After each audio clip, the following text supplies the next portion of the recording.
Are we live? Did I start the live stream successfully? Let's find out. As people roll in. Yeah, it's only like a minute or two late this time, so I did not have crazy technical issues.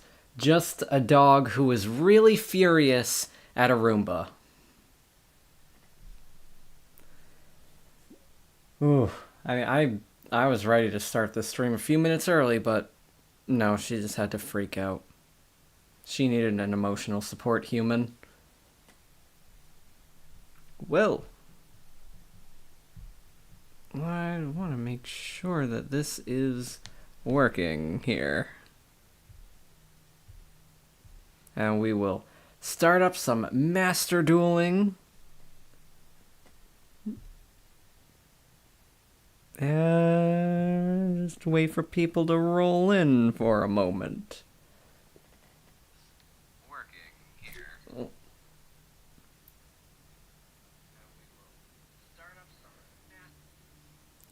Alright, I guess it is working. I'm gonna switch to some Master Duel here. There we go.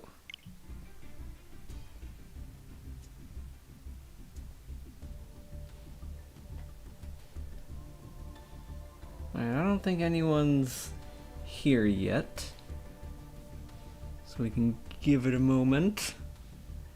I have been kind of furiously grinding for a while,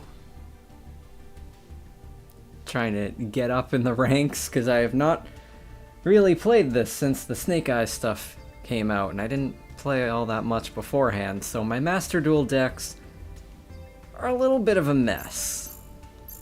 I'm just gonna jump into a duel here, I guess.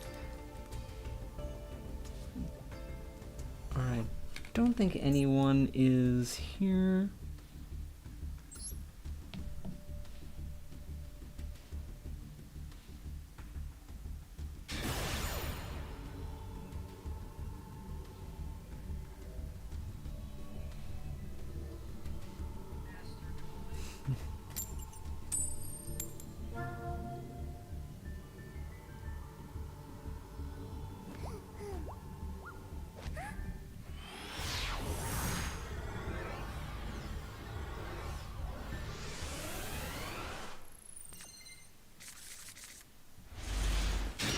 I think it's just me so far, but you know what? It's been just me playing here anyway. Ooh, a hand like this, I mean, I could go turbo. I don't know what the opponent's gonna have to disrupt something, because Master Duel always gives that away. They don't even have a bluff option, which I guess just goes to show how much effort the developers put into us. Well, I'll be able to go for a rank 4 at least with Bond.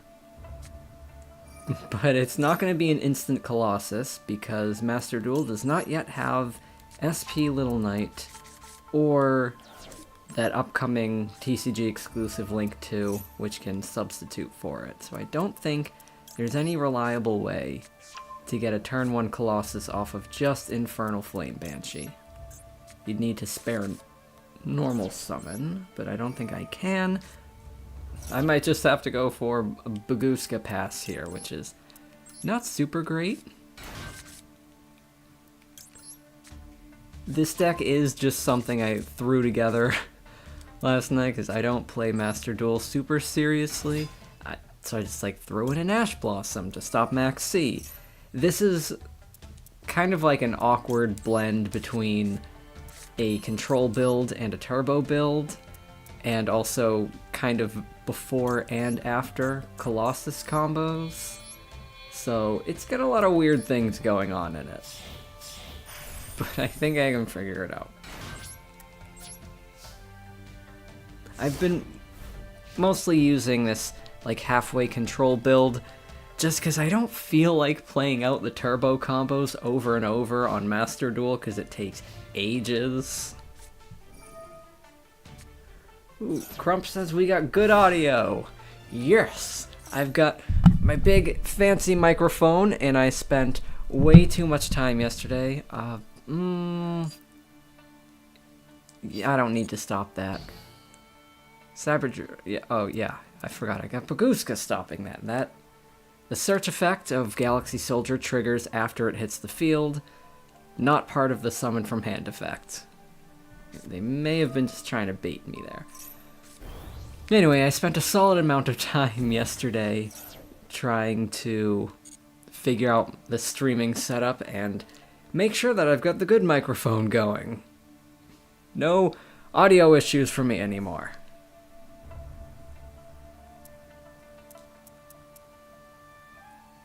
I've heard that despite all of the support that these Galaxy Eyes decks have gotten, they are still not really good. What is Galaxy Expedition doing? It's gonna summon from the deck. Well, I don't care because everything is still negated under Baguska. Oh wait, do they have a Link monster with more than 2,000 points that can beat Baguska?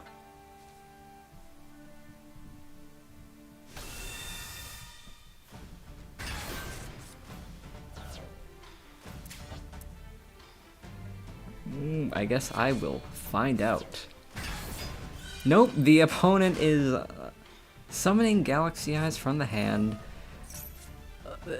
What are they doing? I don't know, so I heard Galaxy Eyes still just burns through all of its cards. And kinda ends on nothing, and I wonder if this opponent was reading Baguska. I don't think they were. Not that I know what this does.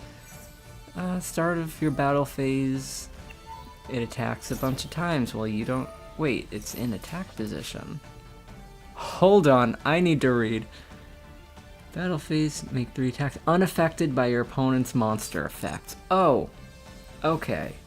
So my opponent did know what they were doing. I could have used this Ash earlier if I knew what a Galaxy Eyes deck does, but I don't know what Galaxy Eyes does because I'm kind of sane. Did you go to the Legacy of Destruction premiere? I did not. Was that this weekend? Ugh. The only card I think I'm interested in Legacy of Destruction is that TCG exclusive Haggard Lizardos, just because it can be used for instant Colossus combos. So, okay, so this has 11,000 attack points and is unaffected by monster effects. So I'm gonna need to use Crystal Conclave, but I don't have access to Conclave right now. I could go for the Hail Mary and try to draw 2 off of Dugaries. Or no, because I only use 1 Rainbow Dragon in this build, but I can use Noble Knight's Shield Bearer. I'm using Dynatherium in this. So I could do that. And I think I'm gonna have to, because otherwise they're gonna attack with Galaxy Eyes, and I take a direct hit.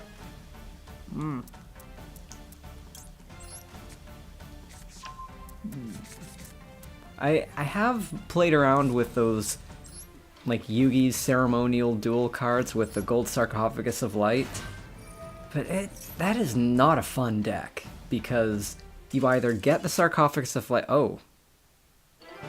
I won! Anyway, you either get the Gold Sarcophagus of Light, and the deck goes nuts, or you don't open with it, and it literally can't do anything. I'm not sure what else is in that set, but Haggard Lizardos, silly TCG exclusive. It's a Link to, basically all it does is banish a monster from the graveyard, which is just an excuse to special summon 2 Nemesis monsters. I'm sure everyone's heard of the Infernal Flame Banshee combo that searches for Nemesis Flag, and then you summon Flag, it searches for Corridor, summon Corridor, and it turns into Thunder Dragon Colossus.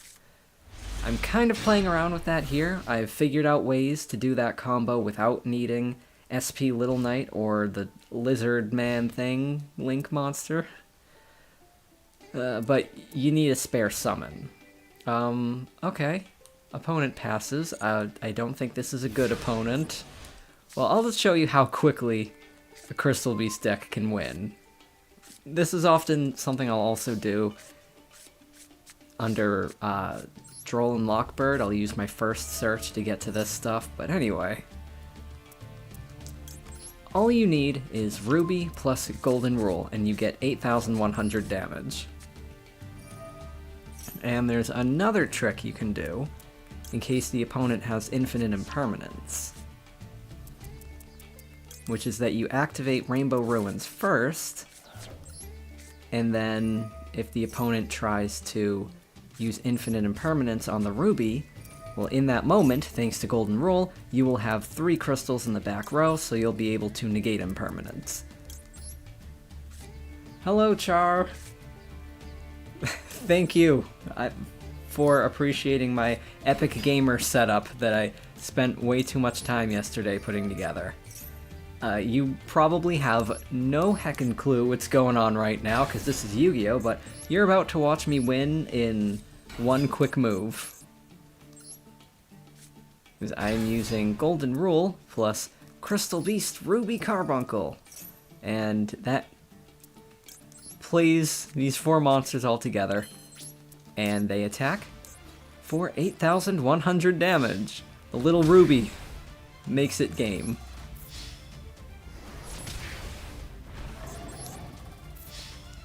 Just a super quick win, which also gets under the Primal Being. Up, and my opponent commits Honorable Sudoku before I can declare the last attack.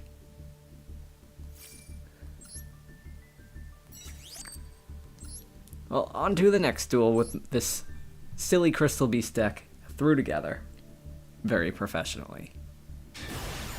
We did have one comment from before the stream went live from Maggie saying, I really liked when Ruby Carbuncle said, it's Reuben time, and Crystal Beasted all over the field. I have to say, I don't totally understand that meme, but yes, Ruby has Crystal Beasted all over the field. Oh, here we go. Who is ready for the instant Colossus? I know I am.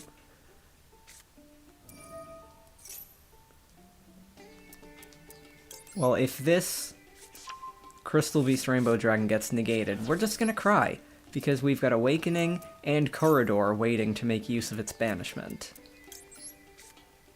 And I keep opening with Rainbow Bridge of the Heart! And I hate that Foolish Burial Goods is limited in Master Duel. So I can't run 3 of them. And so I've also removed the Clockwork Knight engine from this build, because I think if I just can't get to Foolish Burial Goods anymore, it's probably not going to be worth it. But I am not super sure what I'm doing. Hello, Jenkins! Welcome to Yu-Gi-Oh's! I am messing around with Thunder Dragon Colossus today. And I think I could go for Baguska, Colossus, and Necro Valley here. That's gonna lose to the Primal Being, but if I don't, then yeah, that's a win. I'm gonna leave Emerald in the deck because of the fun combo you can do between Emerald and Baguska. Actually, oh, this combo is only 4 summons, so no Primal. Is Uriah the Sacred Beast? Uriah, Lord of Searing Flame, is not in this deck. That's for continuous trap cards. I think you might be thinking of Hammond, Lord of Striking Thunder, which is the one that uses continuous spells. I don't use that either. It's very inefficient, and I mean, there are better things you can do with 3 crystals, and if you've got a bunch of crystals, you're not really in need of a 4,000 point beat stick. Especially when you've got a move like this, so my opponent has no graveyard, no monsters on the field, and no searching, and I've got Rainbow Bridge of the Heart to get more cards on the next turn. I will be surprised if the opponent breaks through this. Jenkins has been trying to build a variant of Sapphire Surprise. There are all the variants! Yeah, I think I'm gonna put together some silly Sapphire Surprise build on the stream. Okay, it's just a magician player. We're still in gold here. We got like a couple more duels until I get into platinum. I've just been grinding through the ranked duels last night. So we'll hit platinum on stream and then we'll have some more challenging opponents. Not that your chocolate magician girl is worthless, but you clearly didn't read the Bagoogler. Or notice that your monster's in defense position now. So this is going to be easy mode for a couple more duels, and then we'll get to more exciting things.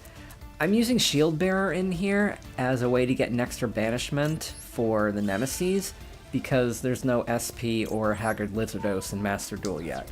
So this is another way to enable the Instant Colossus combo off of Infernal Flame Banshee, the rank 4 that searches for a Pyro monster.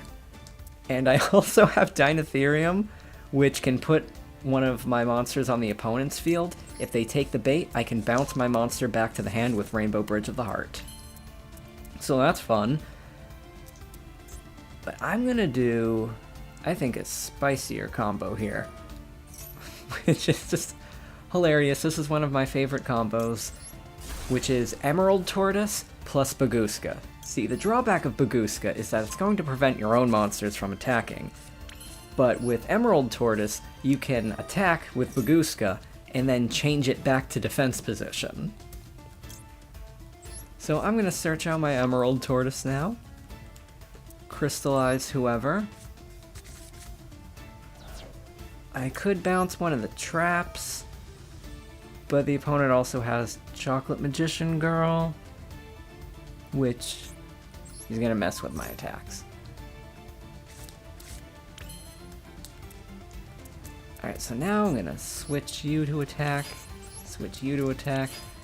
Let's see, we've got 4,700 points. This is going to make 65. It's not going to be game. But with a lockdown like this, what else is going to happen?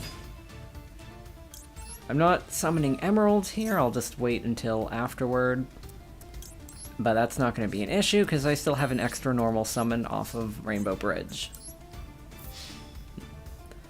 Yeah, I remember the good old days of running Hammond in Crystal Beasts back when we didn't have a boss monster, but now we are not in need of a beat stick at all. We got Rainbow Dragon, and the opponent has Memory of an Adversary. Banish that monster. Huh. They done took my Colossus. And when is it summoned back? Wow. During the end phase of my next turn. Yeah, that's not gonna exist. Yeah, I'm gonna use Emerald.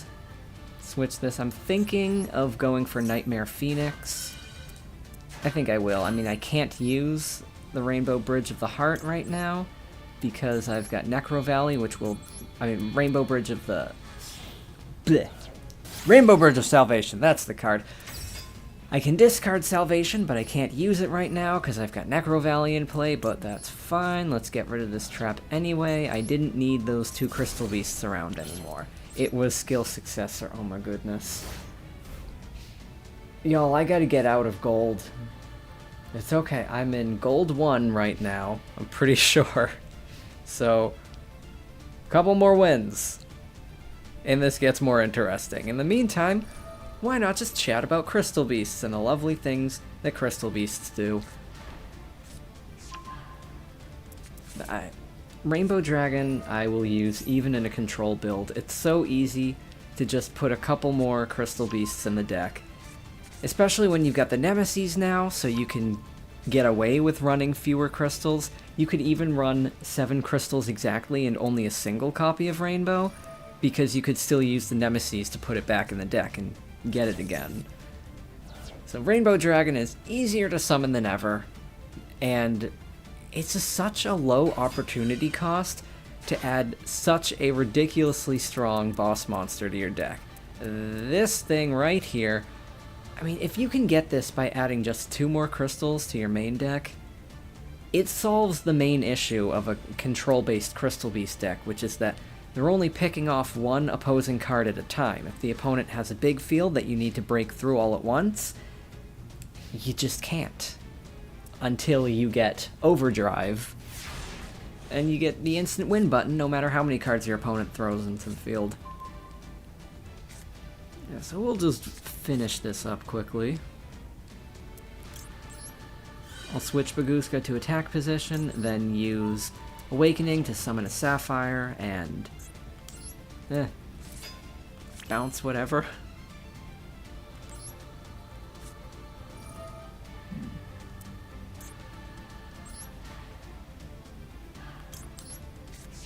I remember after Hammond, the classic Crystal Beast boss monster of choice would be like Malefic Cyber End Dragon, which would just be 4,000 points to beat with when you've got Rainbow Ruins in play. But then it would prevent your other monsters from attacking, so who will I summon? Does anything matter?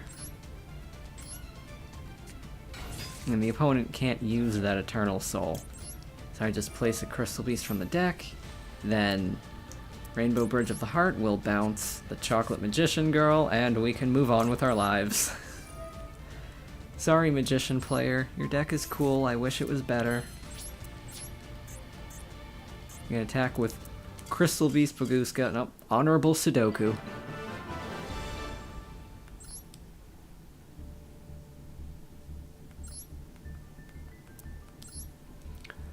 Well, while we've got one more, I think I'm gonna switch to something sillier. These are my decks. They're a little weird. Some of them have not been edited in a long time. I think I'm gonna do it with Amazoness. I want to do this with Amazoness. And you can't stop me. This is an Amazoness stream now. I hope people are okay with that. Do you want to learn what Amazoness decks do? They're surprisingly good. I remember I beat a Cash player last night with this, and I couldn't believe it. I've got a whole bunch of ridiculous Sapphire Surprise variants on here, but I have not looked at any of them in a long time, so I'm not sure if any of them would even be ready. Maybe I could have looked at those before the stream, but, you know, I had a dog with a Roomba to deal with. So the main thing that Amazoness cards do is they fusion summon a lot. And they fusion summon a really big monster that attacks twice with over 4,000 points. And in the meantime, they've got a kind of decent little control strategy going for them. But it's mostly passive. So they can set up good defenses, good staying power, and I think the dog is back.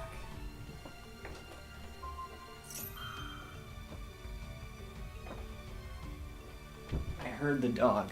She might try to hobble her way up here. She hurt her leg last night, but it is not slowing her down.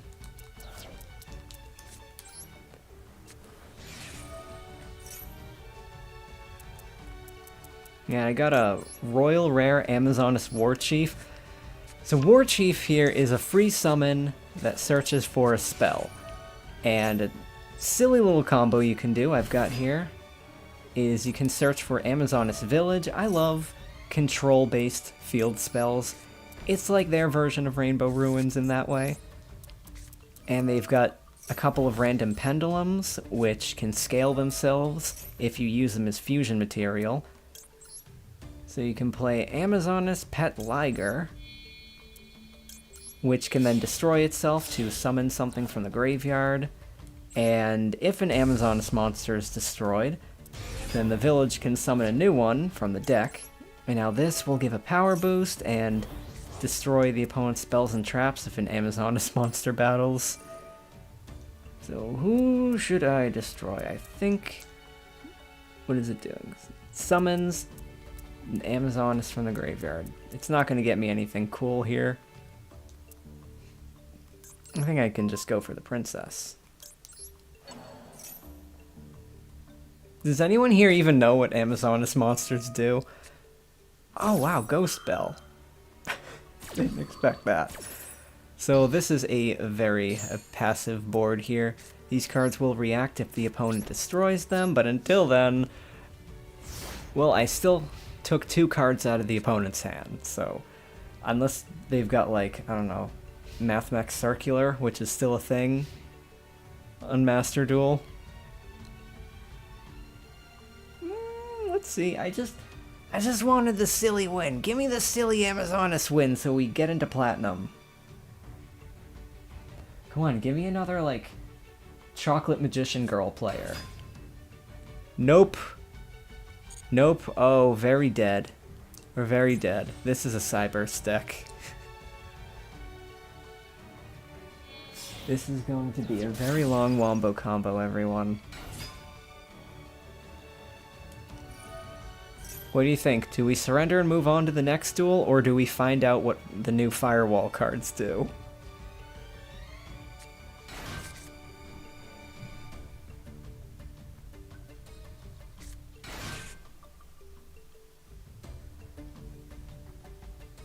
I have no idea what Cyber's Converter does. Whew. Yeah, I'm just gonna move on to the next duel. Okay, maybe Amazoness was a bad idea. Maybe we should be using Crystal Beasts. Alright, alright. Be Wild Heart, like Amazoness. I guess Elemental Hero Wild Heart is like a male Amazoness. Okay, so I've got like Sapphire Surprise 2, Sapphire Surprise 2, 2. We've got Sapphire Surprise 3. Let's see what this one was. That was Chaos Space stuff. And Chaos Space is at 2? Oh, okay, so this is still viable. Oh, but they banned the Chaos Dragon, so that combo doesn't work. This one had Nemesis in it before Colossus was back in the TCG. But I don't think that combo is gonna work anymore. What kinds of decks do people want to see here? Oh, and I had Sapphire Surprise doing like floor engine stuff, but again, that used dragons, Chaos Dragons weren't a thing. That one had Verd, and I think I saw Destroyer Phoenix Enforcer, so that's a fun one. Oh, do I just go with Sapphire Surprise? This is a messy build. Again, it's another one that I just threw together. I have no idea what the ratios are doing here. What are the ratios doing here, actually? Like, the Tri-Brigades are all over the place. I have some, like, random hand traps in here. I've got Quem, but I don't have Cartesia in here. I've got a Lightning Storm. I've got, yeah. You know, this should be fine. It's decent enough. I think, I mean, you can run your ratios all over the place if you want with this deck. Let me see if I can move this chat a bit more. What am I doing? I'm sitting here. We're going first. I'm gonna move myself a little bit over here.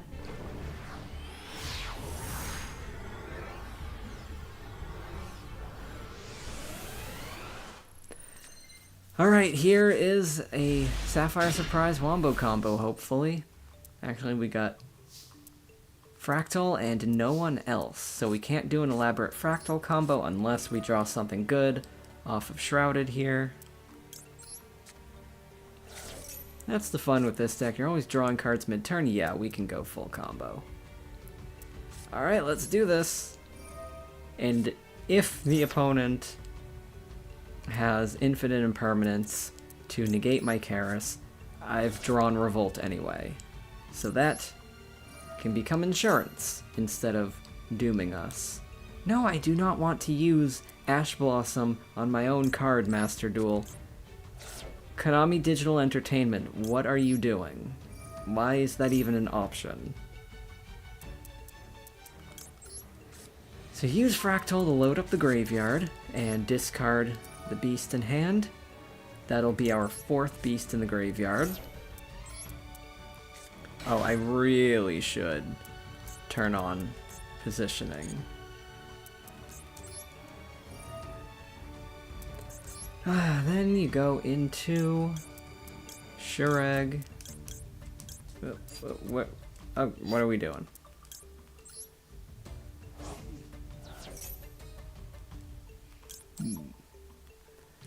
Yeah, some of my builds used to have Saravis the Ancient and Ascended for dealing with Infinite Impermanence and Effect Veiler. Super underestimated card. And it's also searchable with Herald of the Arclight, which I would summon by using Hop Ear Squadron on like a leftover Karis or Nemesis Flag. I might try to recreate that. Maybe later in the stream we'll build a new Sapphire Surprise deck. I'm pretty sure I'm doing this combo right. It usually takes me a couple of duels to remember what my Sapphire Surprise combos are. And when I do this, instead of getting the useless Cobalt out of the deck, I leave Cobalt in the deck in case I draw Crystal Bond later. Because Crystal Bond requires keeping 2 different Crystal Beasts in the deck. So if you empty out your Cobalt early, you're gonna regret it if you draw your Bond later. So now we go into the Springens combo. I already dumped one of the kits, but I can dump the other and then search for the 3rd, and I can keep the 3rd in my hand to summon it by its own effect later as an extender. There's so many little nuances to Sapphire Surprise.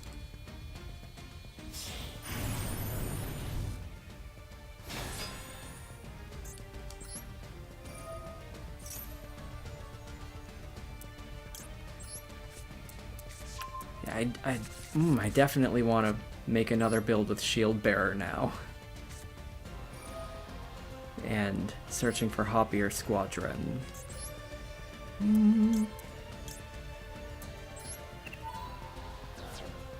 Alright, well this combo is going to be a little bit weird because we don't need to search for Revolt, nor do we need to search for Fallen of Albus.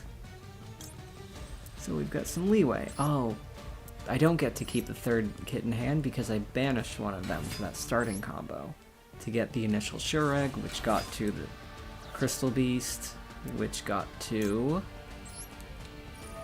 what we're doing here, which is more monsters on the field. I could search for High Spirits. Yeah, I'm gonna search for High Spirits. I can put back the Revolt, because I'm gonna get it back later anyway.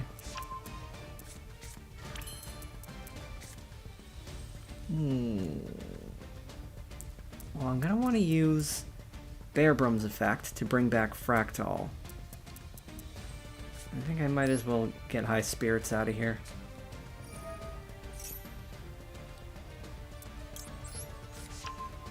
Fun thing about these combos is that once you know what all these cards are doing and you have your end goals in mind, you can kind of do whatever. Okay, I'm kind of remembering what I do here. I'm going to need 2 cards to discard. I can get one from here. I already have one. Okay, I'm going to search for the Golden Sword Soul. No, I already had another Albus search coming up. I didn't need to do that now. Arg! I don't know what I'm doing. It's been a while. But I'm getting more cards in hand, so that I can use Bearbrum's effect. One of those cards will be a Courier, which is going to trigger, and get me another Friend Search.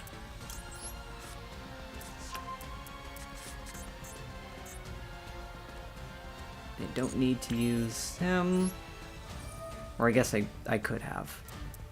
Yeah, I think I totally missed that I had a Borreload combo here. A little bit rusty. But we're gonna summon Fractal. And Fractal's gonna banish 2. And then I'll link these 3 monsters into Apollousa, Bow of the Goddess. So I guess I could have added a Borreload Savage Dragon to this field if I had thought ahead better. But I have not played Sapphire Surprise in a couple of weeks.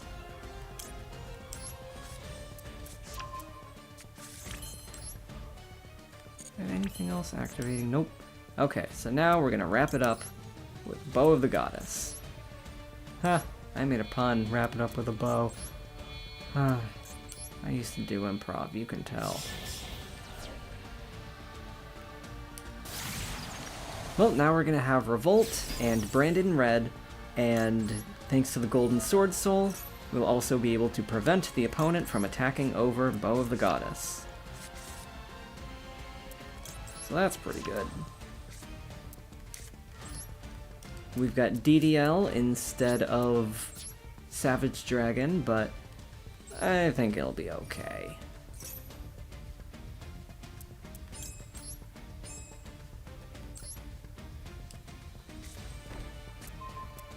Gosh, wasn't that an opening move? This is why I don't like to play Sapphire Surprise on Master Duel. It's just a lot. I don't want to click through those over and over every game. This is too much effort. I want to play something that wins in fewer moves. Just, like, for my sanity. Alright, we've got an alternative white dragon. But that won't get far. Now, I think it'll be a good idea to bounce this back to the hand. But do I have something I want to discard for it? Yeah, sure. I'll just send itself. I'm gonna hold on to everything else I've got, because everything else is good. Okay, Jenkins wants to pitch an Orcust Labyrinth. It doesn't dip into as many summoning types. You know that I love to spam all the summon types. Oh, the more colorful the extra deck is, the better. Like, a big deck that I'm playing with right now is Infernoble Knights with Flame Swordsman, which again, Fusion, Synchro Exceeds, and Link Summon.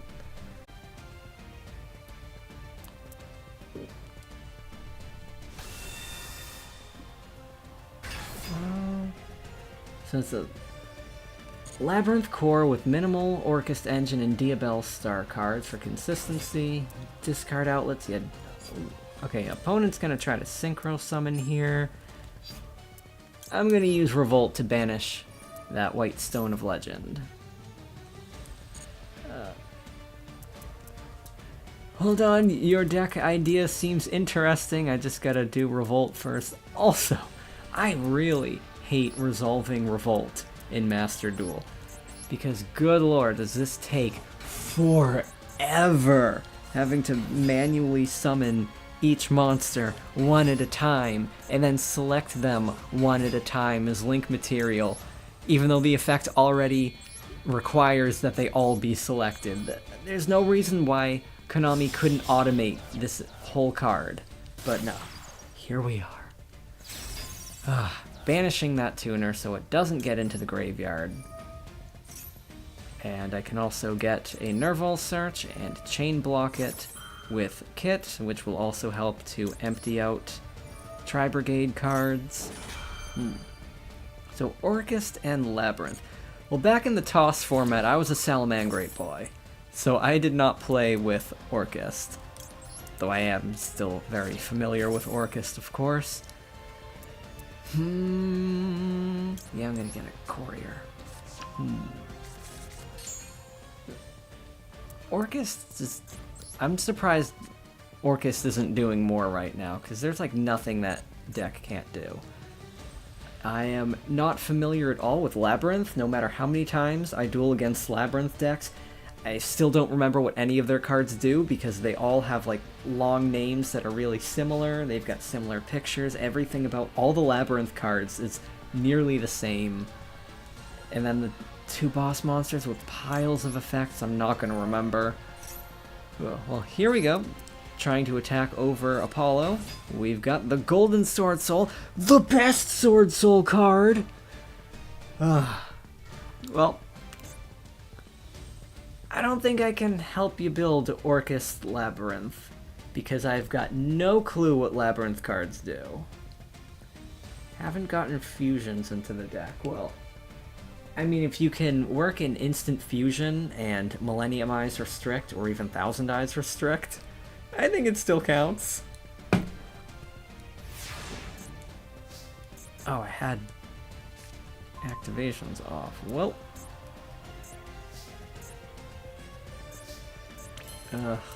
What's the best way to close this out? Oh, of course. So if you keep Gigantic Champion Sargus around, you can use Tally-Ho on the next turn to detach a material, bring it back. You won't be able to use Tally-Ho that turn, but the point is just to have detached an Xyz material, which triggers Champion's effect, to destroy or bounce a target on the field. So if you keep them around, you get more spot removal. So every card you have is useful. And this is 10,000 attack points. That'll do it. Oh wait, did I trigger something? Does he have Jet Dragon? I think he's got Jet Dragon. But I can banish that with Branded Red. Although the Mirror Jade won't be... Oh wait, it doesn't matter, I can negate it anyway. And then we'll go down to 9,400. And I think I hear the dog, so I'm gonna go check.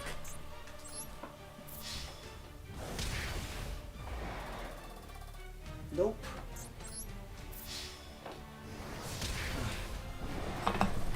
Dog has been up and down the stairs 8 times this morning, even though she injured her leg. It clearly is not keeping her down.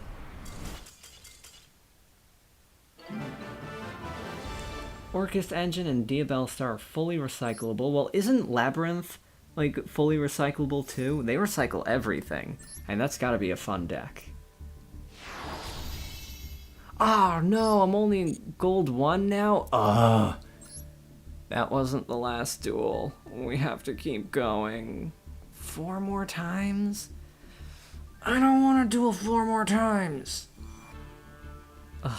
Okay, well, I'm gonna switch back to this weirdo crystal control deck that I was using.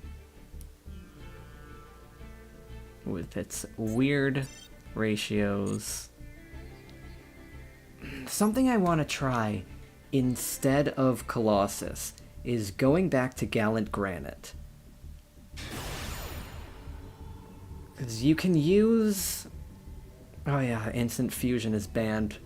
Along with Terraforming and 2 copies of Foolish Burial Goods, because why would they hit Tearlaments when they could hit all these random cards that bad Tearlaments decks were using, but then also a whole bunch of other decks which now get punished for no reason. And then even though they went back and hit Tearlaments harder, they did not unban those other cards. So now everyone suffers. Thank you for playing Yu-Gi-Oh! Master Duel. Well, because I've got this banish here, I've got an instant Colossus combo without needing SP or whatever the face. Okay, well, I didn't really need that search, so haha. Oh, yeah, you can see how long I've been playing the Switch here. Ooh, I have it set for a timer just to like let me know when I've played for an hour so I can keep track of how long I've been at this, and yeah, so I've been at this for 3 hours today because I was trying to grind before the stream. But anyway, I've still got Sapphire and Rainbow here, and I've got Shield Bearer banished. That's gonna be the special summon for Flag. Actually, I don't even need the... Oh, Char's going to do yoga. Thanks for wowing me with the fun colors. I didn't know you were watching, Char. Well, have fun with your yoga. I have gotten back into the workouts recently, and my muscles are feeling it. Have not gotten back into the yoga, though. Sorry. I'm, like, back into need more muscle mass mode. Anyway, I'm gonna crystallize a ruby here, because I don't have a conclave to prepare for. I actually don't need the second banish from Shieldbearer to get this instant Colossus, because I have a spare normal summon. So, you need the banish from SP or Lizard Haggardos in order to special summon both Nemesis, but if you can also spare a normal summon for Nemesis Flag, then you can save just your one banished Crystal Beast Rainbow Dragon for the corridor. Which one will I do?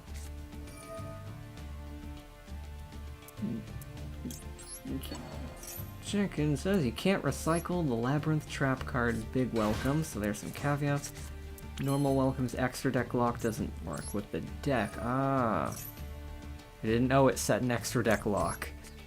What is the difference between Welcome Labyrinth and Big Welcome Labyrinth? Corporate wants me to find the difference between these two cards, and I just can't. They've got the same name, and they do mostly the same things, but I guess slightly different things. So that's why I'm just never gonna figure out what Labyrinth cards do. Ugh. Well, I will probably make a bigger video soon about the ways that you can work Thunder Dragon Colossus into a Crystal Beast deck, with or without SP Little Knight, because Daddy ain't paying $130 for Little Knight. Luckily, it's not necessary. You don't even need Lizard Haggardos, which is just an excuse to banish something, because you can use your normal summon on flag, thanks to things like Rainbow Bridge of the Heart, which frees up your normal summon. So the other thing I want to do is Gallant Granite, which is very similar. It's a rank 4 that gets you to a floodgate. You can use any 2 level 4 monsters to summon Gallant Granite, and then it will search your deck for Fossil Dyna, Pachycephalo, or Pachycephalo. I like to call him Patchy. And then you can just normal summon that. And we have normal summons to spare, of course. Oh, I had my... Hold on. I don't know what mutants do. I wasn't reading.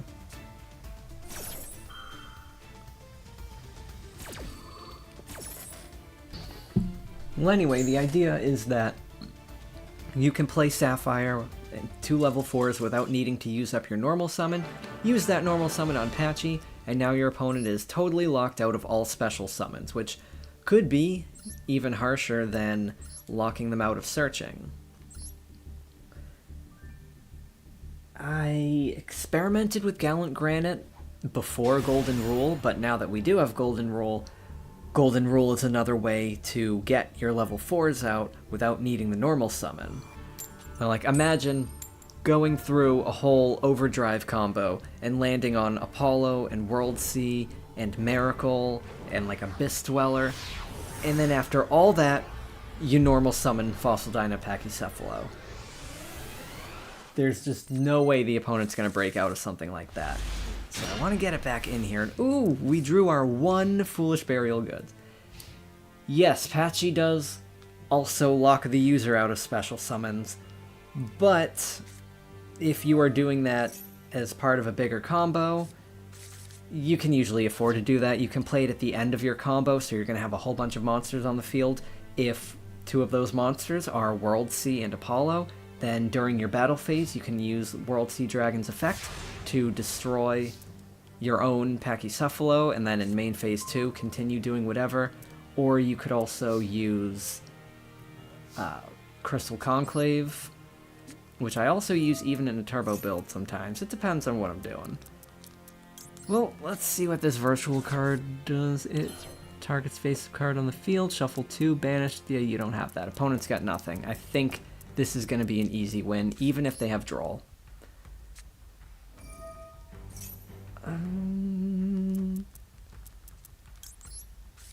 Yeah, I don't think anything they've got is going to win here. I can stop Droll. I mean, they can't use Impermanence anyway right now, but if they did, I've got Rainbow Ruins. Hello? Oh. How do we pronounce that name? Ixoloxy? I don't understand the meaning of that. I hope I didn't just say some, like, horrible slur in Lithuanian or something. Big welcome, special summons from the deck, bounces one of your own to hand, no extra deck lock, summons from deck, locks you out of the Orcust cards. Well, if you're using Welcome Labyrinth on the opponent's turn, you probably wouldn't be summoning your Orcust extra deck monsters on the opponent's turn, right? Oh, there we go. We are speed running our way out of gold here.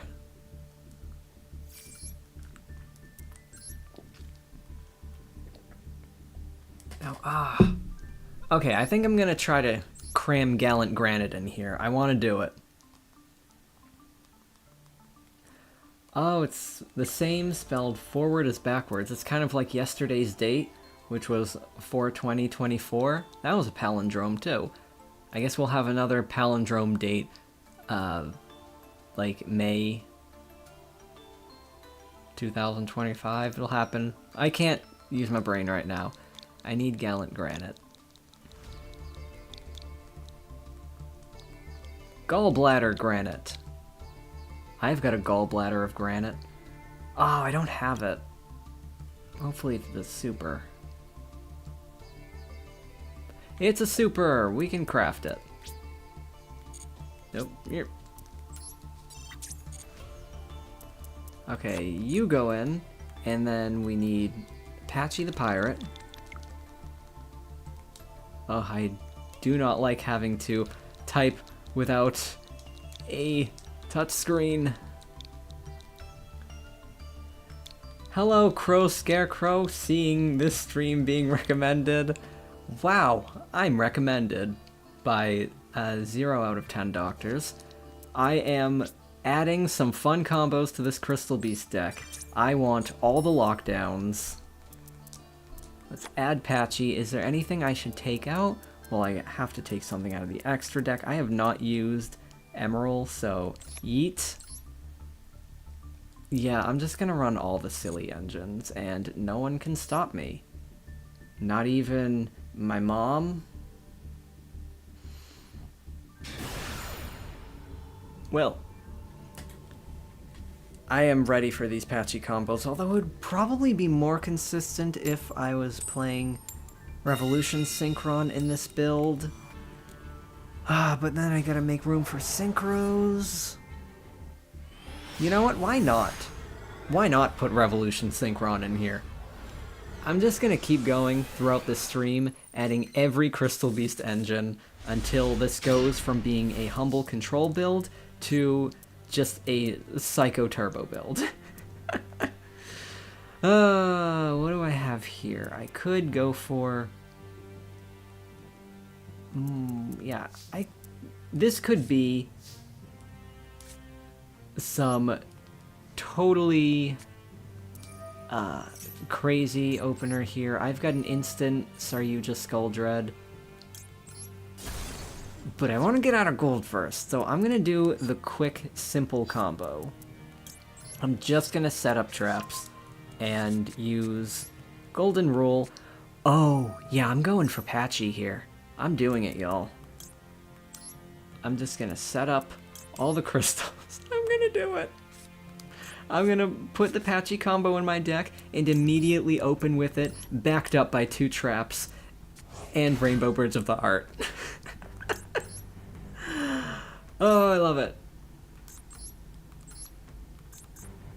Yeah!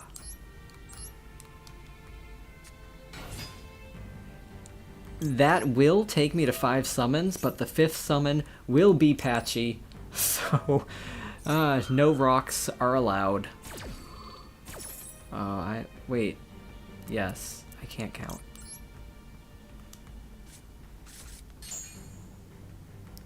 Yeah, oh.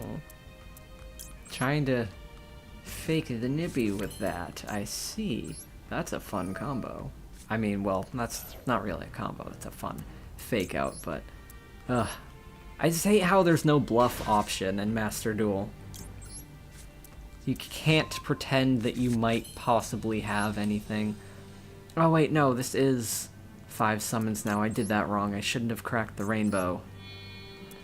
Lesson learned. Don't crack rainbows. I was hoping that could maybe turn into some joke. You can tell I did improv.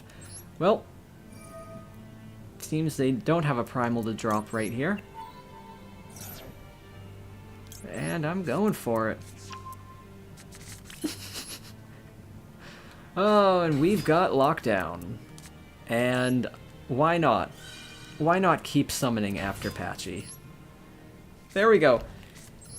10 cards in play. We've got a negate, we've got a bounce, we've got follow-ups and removal. This is why I love Crystal Beasts. And if I can't use Conclave's special summon effect here, I might as well get it flipped early.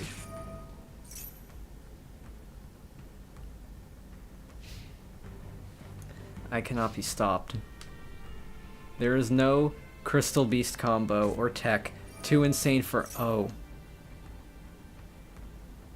Are you trying to use Dark Hole in the year of our Lord 2020 whatever it is?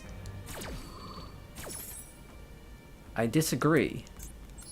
I'm getting the ruby out of here, and I'm crystallizing it for more resources. They better not follow up with another Dark Hole, or I am telling Mom. Oh my god, they had the other Dark Hole! Well... Why? Why? Oh, it's God's punishment for being a Crystal Beast player. Well, at the very least, I can still use Conclave to get 3,000 attack points, and I still have a bounce. You used Dark Hole twice. That has rustled my jimmies.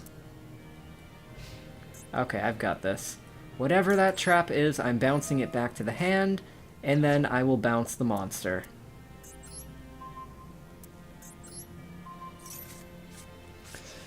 Oy vey. That happened.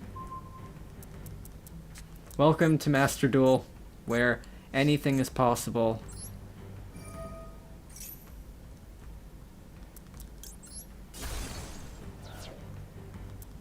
I'm just gonna go for a simple kill here.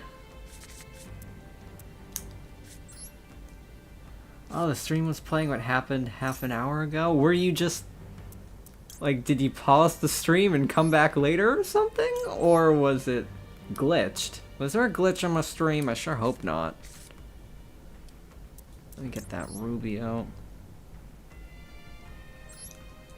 Maybe I should, like, watch my stream back and make sure it's working. Always use ruby as chain link 1 so that your sapphires don't miss timing. And this is going to be a quick kill. Double Dark Hole.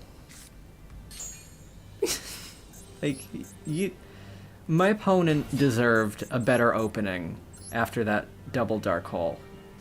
I think you should deserve to win if you are bold enough not only to draw that, but to run that and to draw that. I've got 8,100 points, and that's game. And it looks like I also have Rainbow Dragon here. What if they have Gores? Nope, Honorable Sudoku.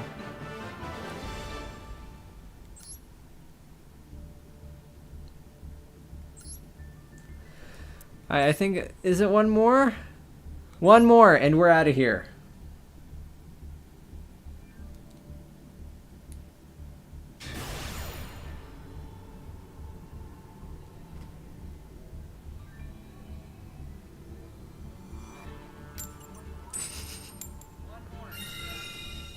Okay, we're going first. I want the Patchy combo, because what are the odds that two opponents are going to open with two Dark Holes? It's fine, everything's fine. Well, this is not the way I expected to get Patchy. I don't need to search for him anymore. And if I go through Crystal Bond, I can get my normal summon. Well, I'm going to use Crystal Bond, place Rainbow, use Awakening. If you want a duel with no special summons, oh honey, I've got that for you. There will be no special summons. Well, I'm gonna search my cards. I think it's worth maybe one special summon, giving the opponent one draw so that I can use this Awakening and get to Crystal Miracle.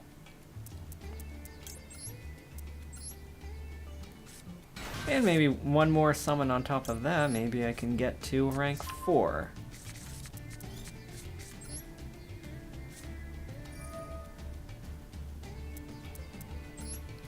I spent all of my gems fishing for Royal Rare Crystal Beast cards, and it was worth it because I don't care about any other deck. Oh, or I could go for Necro Valley.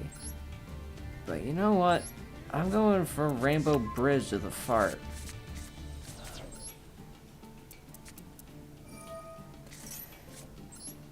I don't think it's worth going for a rank 4 and Miracle here, because I just don't have enough crystals to do that while still summoning Patchy, so I think that I will leave these monsters in play and just grab the Miracle. What kinds of games do you stream? Well, Crow, this is my first stream. I have not done this before. I just got a capture card. I spent way too much time yesterday setting it up. And this is the inaugural stream, so welcome. You have not missed out on any MarkThePage stream lore. Although there's plenty of MarkThePage regular lore because I have been making YouTube videos for like 8 years. But they never went big until recently. Even though, dare I say, I have quite a few bangers in my back catalog. These days I'm mostly doing Yu-Gi-Oh! And Pokemon fashion reviews, but I've also just been vlogging in general and doing Nintendo-y videos for a long time, just not any Let's Play stuff, which is something I can maybe get into now. We'll see. Oh, it's a Fluffle deck. Oh, and they can't special summon. All they do is special summon. You know, maybe I should have picked Conclave, so that if the opponent tries to attack over Patchy, but no, what if they had another Dark Hole? I would have needed the Miracle. I don't think Toy Vendor's gonna be anything threatening.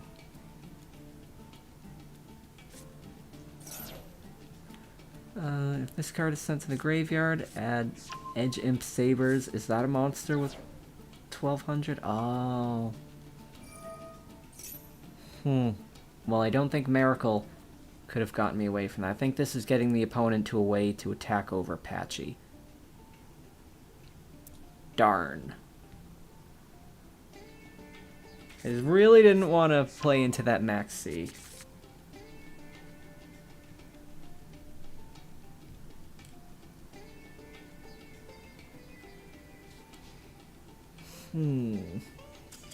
Oh, okay. Honorable Sudoku. Did they not realize they could attack over and... Well, maybe Fluffles don't really do anything outside of the battle phase.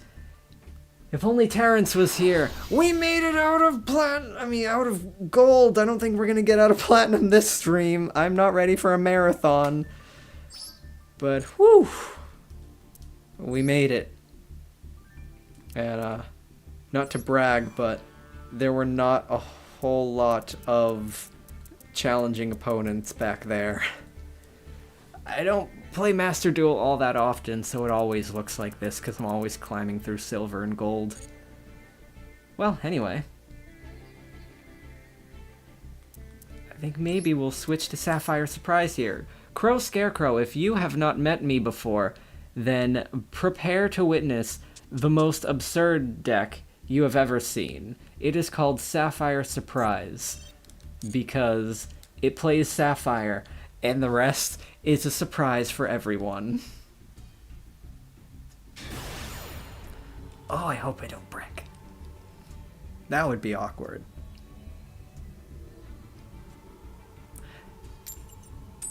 I don't remember what I was... Oh, yeah. Before I was talking about Terrence, the friend who helped me make this deck, used to play Fluffle, so he could probably tell me if that Fluffle player had a reasonable way out. But here we go, here we go. Yeah, all I need is Sapphire Pegasus, and we can go nuts.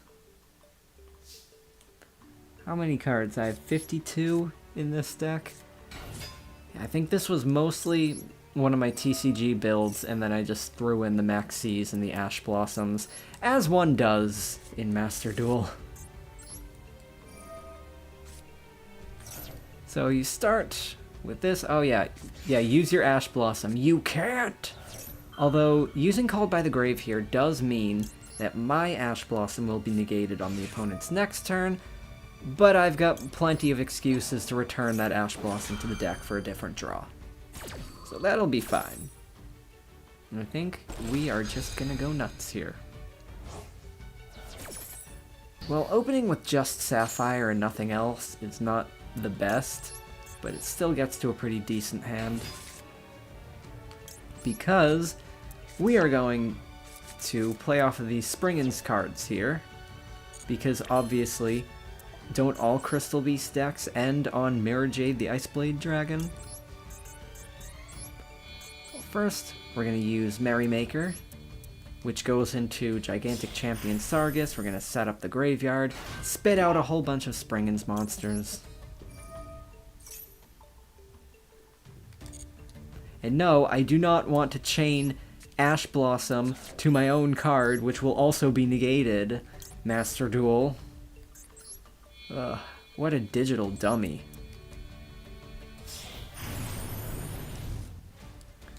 Ooh, I've been streaming for an hour already. It took an hour to get out of gold. But here we are, baby. So our rank 4 changes into, Honorable Sudoku. I didn't even know what I was going to do next. I guess you're just going to have to take my word for it. We were going to end on Mirror Jade and Apollo. Now we gotta do it again! How are people feeling? Any other weird Crystal Beast decks people want to see me build and try out here? Not to brag, but I do have quite a bit of experience playing Crystal Beasts and drinking delicious, refreshing water. Oh, you let me go first. Don't let me go first. I'm playing a combo deck. Alright. Here we go. Ooh, this is everything. I've got Quem. Ooh, you do not win against the Quem opening. So yeah, this deck combines the Crystal Beasts with Tri-Brigade, and we use Quem for Exceed summoning, then we bring her back for a Synchro summon. Do I play other things, or do I stick to Crystal Beasts? I dabble in a whole bunch of mostly budget decks. Right now, I just built a Ninja Tistina deck, which has some pretty fun combos, but it's also ninjas and Tistinas, so it's not like gonna win a championship. I just built Plunder Patrol Adventure, like all holos, and it was like $30 or something like that. It's a really fun deck, but it's also very linear. It does the same thing every time. And I've been tinkering with some ridiculous ritual decks.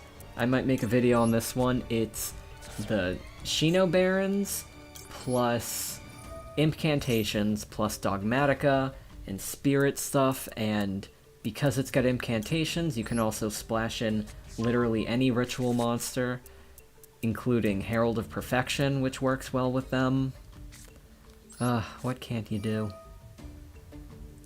Anything with Lunalights? No, the only time I ever played with Lunalights was just messing around with Lunalight Orcust so I could learn how to play against it.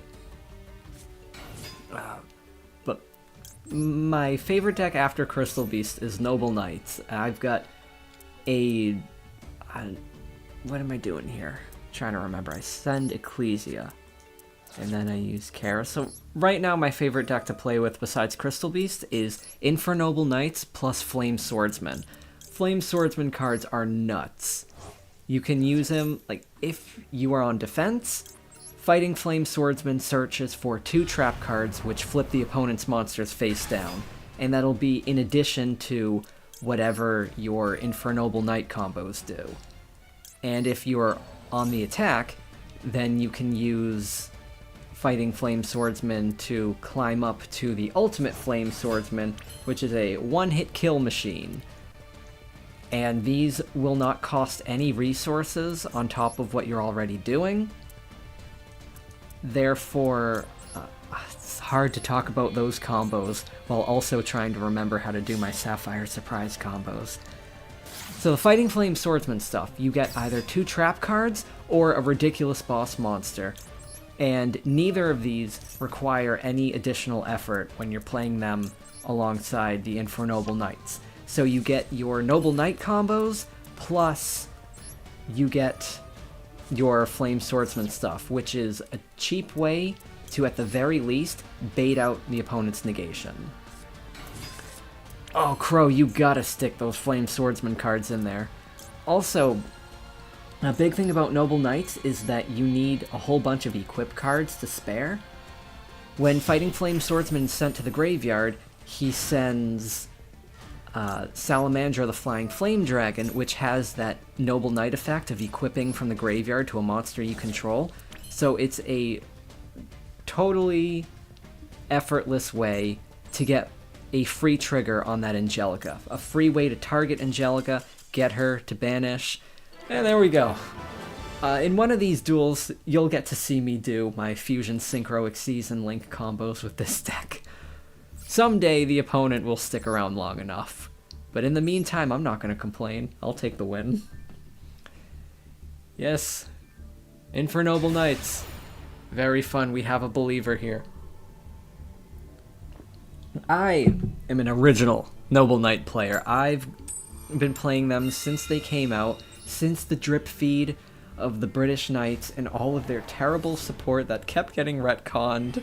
I tried so hard to make that deck work so many times, and I did not get a good tournament record off of them, not at all. I played them in like some regionals in London. I was like, oh, well, I gotta play the British deck while I'm here. Yeah, that didn't go super well. Yeah, I am eagerly awaiting Flame Swordsman to come into Master Duel. I haven't heard any word on when he's coming in, but... Okay, this is a great combo. If you can start with Sapphire, and then load up the graveyard by using those Crystal Beasts.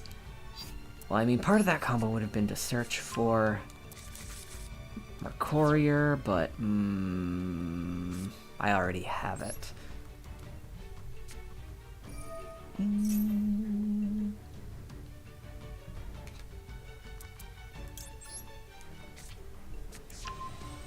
Do you have a creative deck that you want help with? I know a lot of silly engines. I know more than just Noble Knights. Oh, but another thing you gotta put in your Noble Knight deck is Camelot. Realm of Noble Knights and Noble Arms. That new field spell that was in the tins.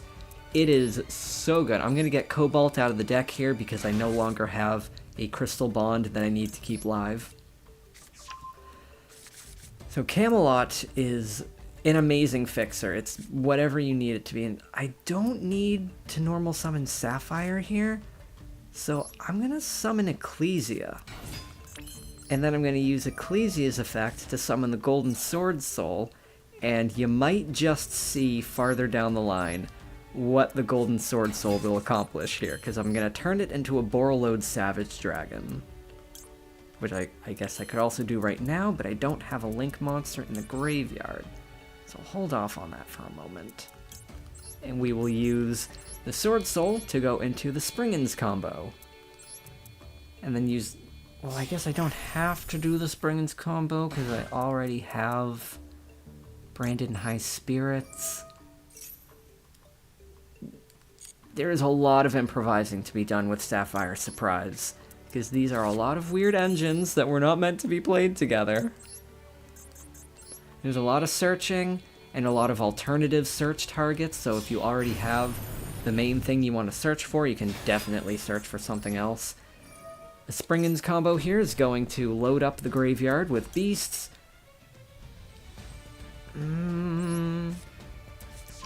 And we'll get a Farragut in the graveyard, which we can use as the Link monster for Borreload Savage Dragon. Now I've got one Skit in the grave. This will search a second, so I can summon 2 monsters off of this. Nobody's gonna let me do the combo. It's like everybody knows what my deck is. My Sapphire Surprise deck profile video wasn't that popular. I was talking about Noble Knights. It's so difficult to talk about 2 combo decks at the same time. But, Crow, do you have Camelot in your Noble Knight deck? Got to. Because if you need a level 4 non-tuner to help make Angelica, you can summon Artorigus. Or if you need another Noble Arms, it'll search another Noble Arms. It can also search for the museum. Ooh, this is a great opening. I think. It's a decent opening. I'm gonna do whatever it does. Something nice is that if I'm going first and I don't need Lightning Storm, I can return it for one of the, what's their face cards? I should have used Fractal first. Ugh, because Lone Fractal doesn't get to anything good.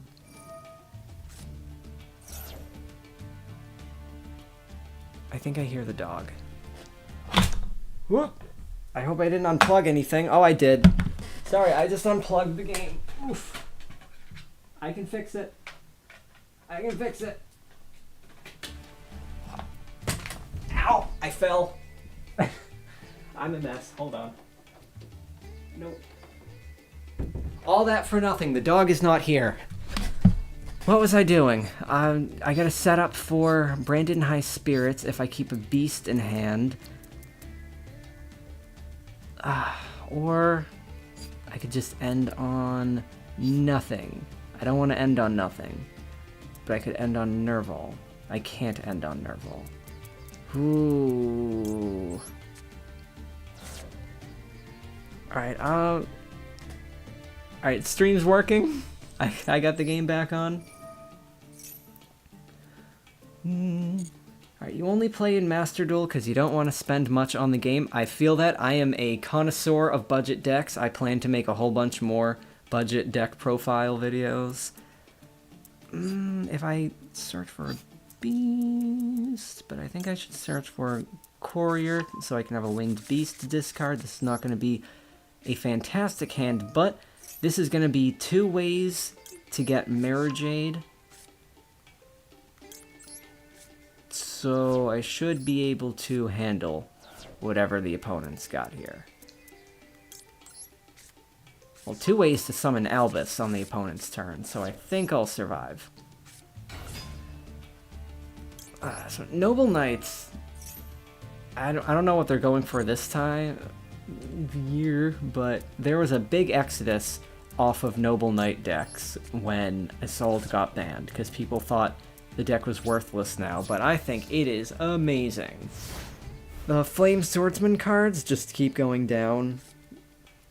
You can definitely get away with just 1 Fighting Flame Swordsman, which I got for like $7 or something, And the Fighting Flame Sword, I use 3 of them for $3. The rest is like pennies. You really only need 1 Fighting Flame Swordsman. Do I stop that? Well, if they target this, it's gonna get more. And I don't have Albion in the graveyard, so I'm gonna do it. I'm gonna fuse with their maiden.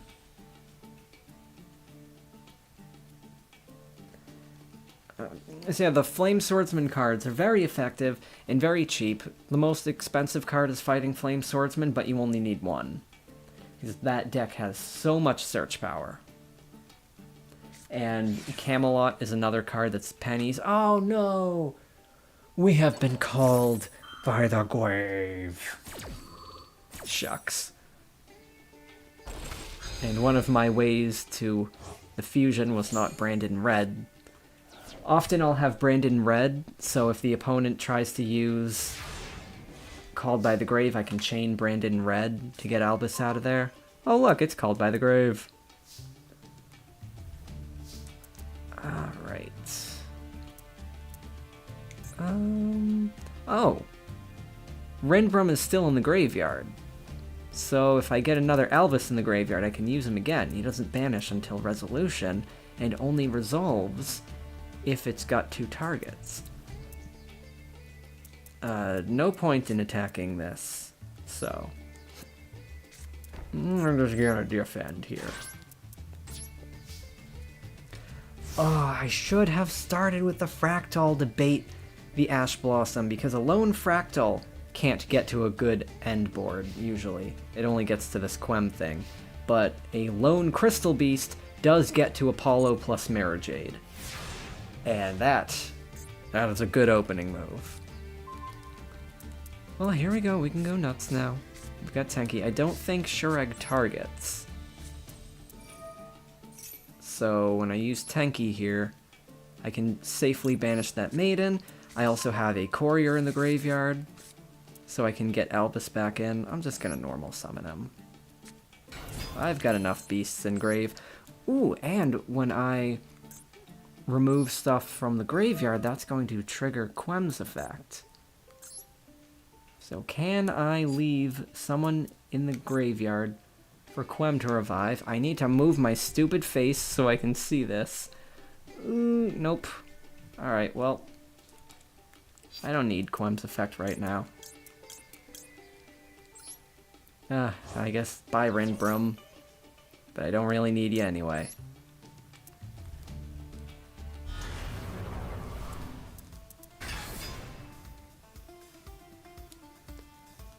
So I will use Courier's Search first, and then chain block it by using Shurag. Safely banish the opponent's monster, and we are supposed to leave the Blue Eyes decks behind in gold, but here they are again. I've got 5,000 points on the board. I don't think I can get to 3,000, and I normal... Oh, okay. Sudoku. How are people doing after that tragic fall and disconnect? Are we still in the chat? How are we feeling, Twitch chat? I have played way too much Master Duel today.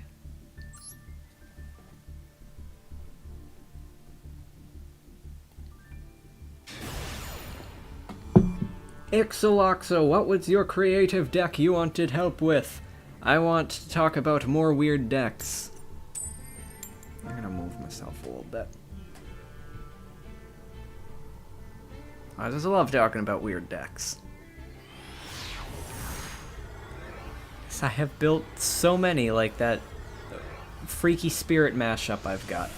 The point is basically you can summon a Mono Iwato on the opponent's turn, and it locks the opponent out of using any monster effects. And you've also got a card which can return their spells and traps to the deck. And they are Spirit Rituals, which is comically clunky. What is this? Add a Sword Soul to the hand. I mean, might as well. They might be going for their level 10, and Barone is still in Master Duel. Man, they really banned Baronne de Forbidden right when she became a budget card. I had that in my Noble Knights, but now she's gone, and I'm not totally sure what to put in there. Mikanko and Infernoble. They definitely do have synergy. I know, yeah, in Master Duel they definitely go for Assault, which will summon Mikankos from the deck. It's a bunch of random cards you put in a deck to help with a deck thinner, looking for a good ace monster. Well, oh boy, do I have a ton. It depends. Do you have a normal summon? Like, what are some of the engines you use? Because there are so many good engines you can do with a normal summon. Especially off of Crystal Beasts. I highly recommend you stick Sapphire Pegasus in there and Crystal Beast Rainbow Dragon. Because you can get to so many engines through those alone. Like, earlier in the stream I was talking about stuff using Infernal Flame Vixen. That can get you to Nemesis Flag, which gets you to Nemesis Corridor, which is a Thunder monster whose effect activates in the hand, so you can get an instant Thunder Dragon Colossus off of that. And you could also use a Utopia engine. You can use Utopia Double to go into either Utopia with the double attack combo for 10,000 damage, or you can go into Ultimate Leo Utopia Ray. I think that's what it's called. Which will have 5,000 attack points. It equips a bunch of Zexal weapons from the deck to give you 2 monster negates, one of them being a negate at resolution. Your deck uses a Dark Magician engine. Diviner of the Herald. Yeah, Diviner does everything, doesn't she? I actually don't use Diviner in my Ritual deck. Hold on, I feel like I hear the dog again. I'm gonna go check for the dog again.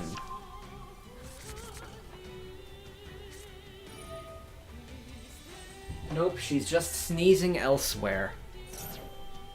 Often she'll just wait in front of the door and just silently wait for me to sense her presence.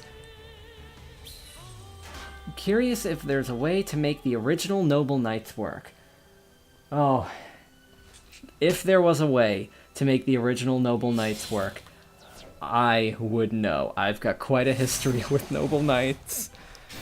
And it was with great sorrow that I removed the original Noble Knights from my deck.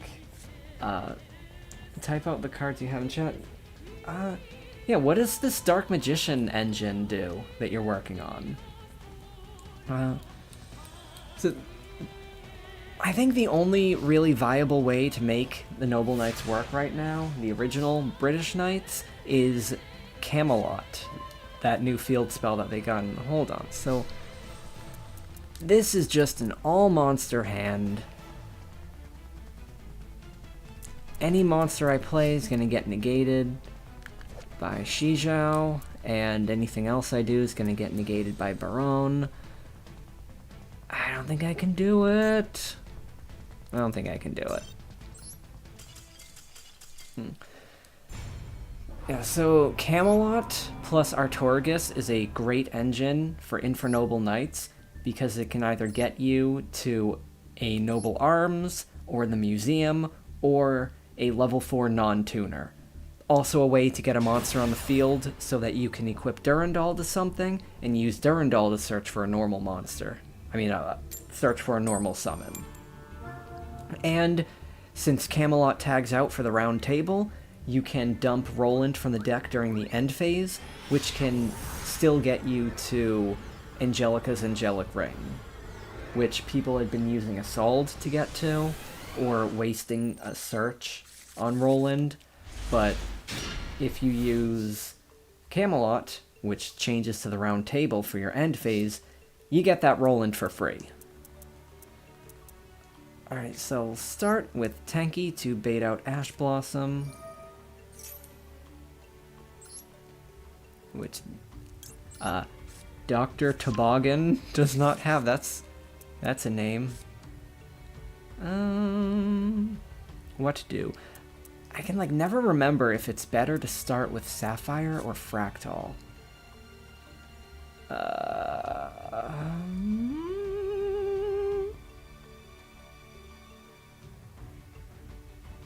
I don't think I'm gonna remember anytime soon. Well, those normal summon.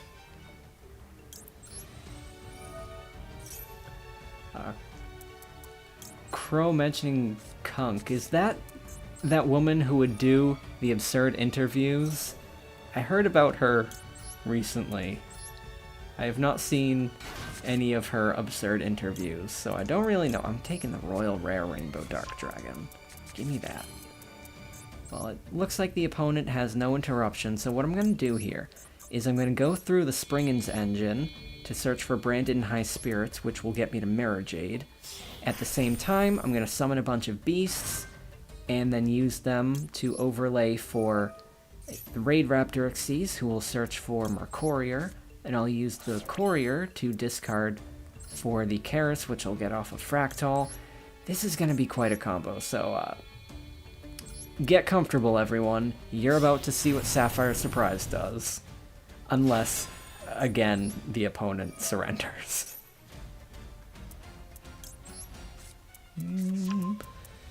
So with the Noble Knight cards, unfortunately the best ones, like Kustanin and Ivan, will lock you into summoning only Noble Knight monsters, and Angelica and the new Link monster, Charles the Great, are technically not Noble Knight monsters. So you can either use cards like Kustanin and Ivan, or you can use Angelica and Charles. And quite frankly, nothing that the British Knights do can compare to the consistency and power of Angelica and Charles. They just can't. Oh, and then right here, I'm going to chain Sargus to Kit, so we can return Tenki to the hand, and use Tenki to pay for Skit's cost, which is to return a card from the hand to the deck. So get this useless Tenki in the hand, and I can return that.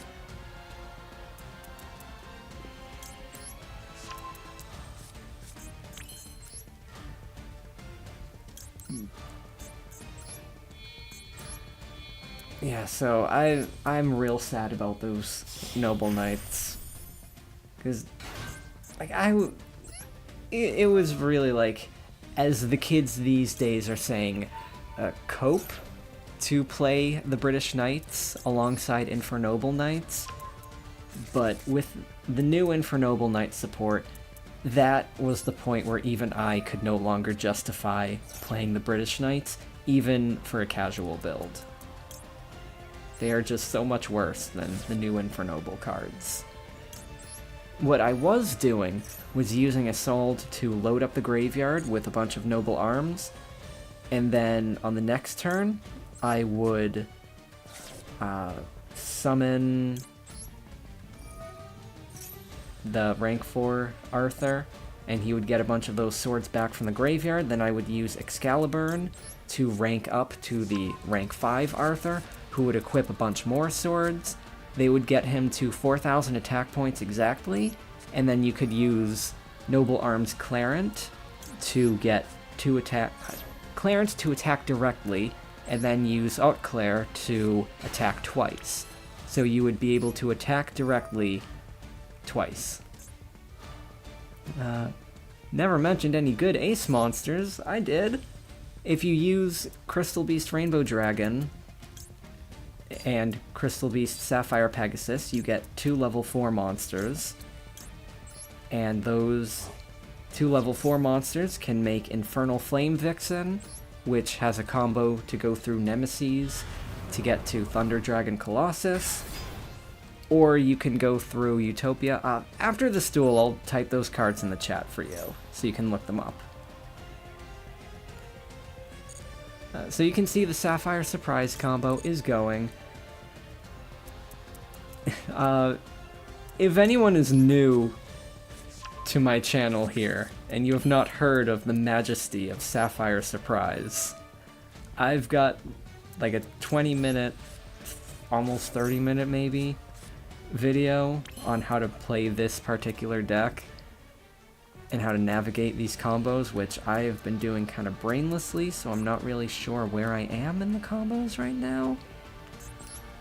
I think at this point I go for Bear Brum, and I have drawn Rainbow Bridge of the Heart, so I will now have an extra normal summon, which I can use to get to a counter trap. And if the opponent drops Primal, I now have Revolt off of this Bear Brum. Oh, it is very, very difficult to discuss two complex combo decks at the same time. And now I'm gonna have to leave some space on the board here. Well, I've also got a Borreload Savage Dragon combo,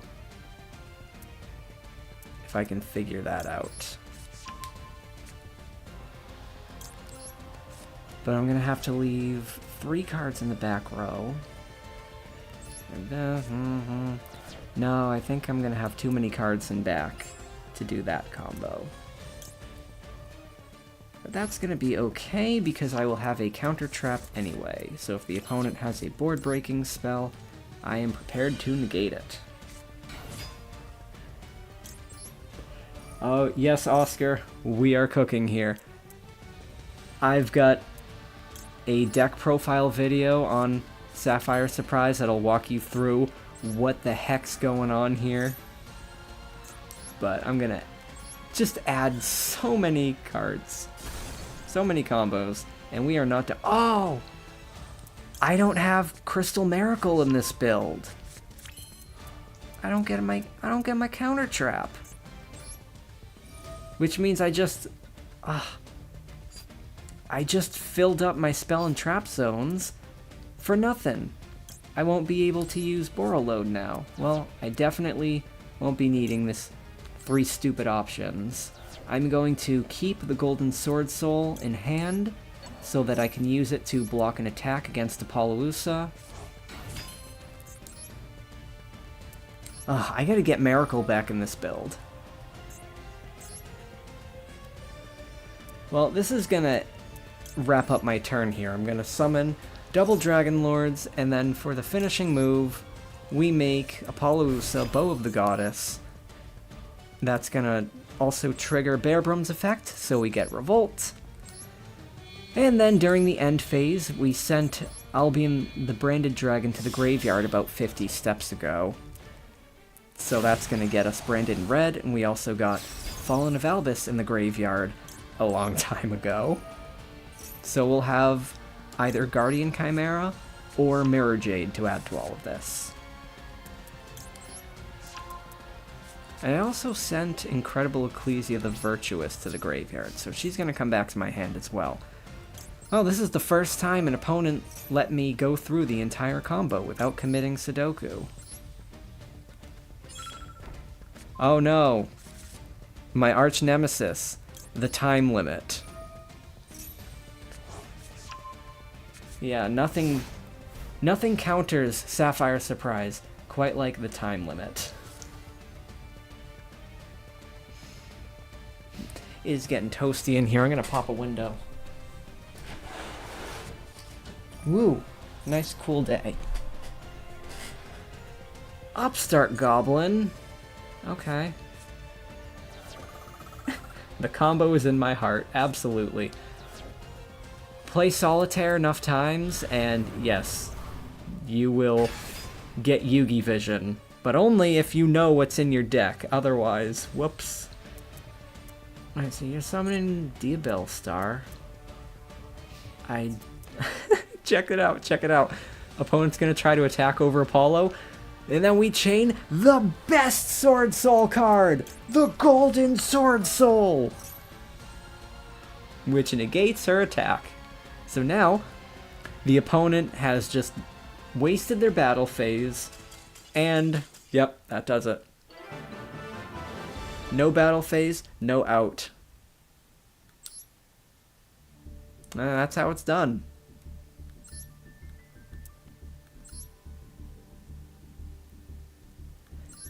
Now, don't mind if I do add Crystal Miracle to this. Now, keep in mind, this build here is quite rough. I don't really care about Master Duel all that much, so my Master Duel builds are not perfect. I just kind of threw this together. Ratios are all over the place, and the ratios are ever-changing anyway. I think the player's skill matters way more than ratios here. But yeah, we'll play 53 cards. No, I feel like that was a lot of brain power. I do want to switch to the other Crystal Beast deck that I just put Fossil Dyna, Patchy the Pirate. No special summons, the Pirate. Original character, do not steal.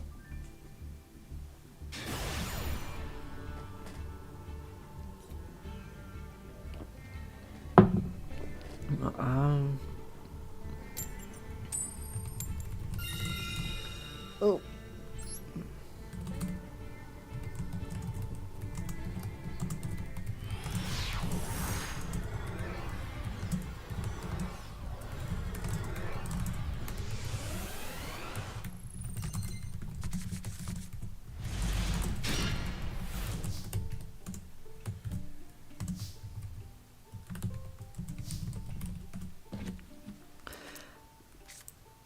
Okay, I just dropped... I hastily typed with a little typo a bunch of rank 4 boss things you can do with Crystal Beasts. Hopefully that satisfies you. Are these long combos really that mentally damaging? Honestly, those Sapphire Surprise combos are mostly mentally damaging to me, but you're about to watch me go full heckin' combo with some Crystal Beasts. Tested using Kaijus in Saryuja? You mean World Sea Dragon Zealantis? And yes, I sometimes side in Kaijus, and I will use World Sea Dragon Zealantis to banish the Kaiju given to the opponent and summon it back on my field for easy damage. So even if the draw that you spend on a Kaiju prevents you from getting a bigger combo, it's still getting you big damage and dismantling the opponent's field, increasing the odds that you can improvise your way to something to defeat the opponent. Now, I have decided that I am just gonna do a very long combo today, and I could have placed a Sapphire here. That would have been better. But as I was saying, those long Sapphire Surprise combos are more mentally damaging to myself, honestly, because, I mean, the opponent has to sit through it and try to fathom what's going on, but I have to actually pilot it. And that deck takes 112% of your brain. You can also use Saryuja to summon the Kaiju to your board. Yes! I don't think I've ever had to do that, though. Typically, it's better to hit the opponent's card. I can put this back. Yeah, we're not going to need this Max C. Bye-bye. Now, I'm going to keep this Shield Bearer because that means I have 2 banished monsters now. So that means I've got my Colossus combo. Oof. And I did not normal summon. I've got 2 normal summons still.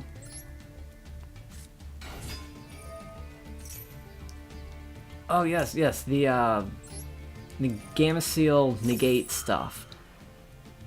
I've still not looked into that. I mean, there are just so many. Do you think we should add some Kaijus to this deck?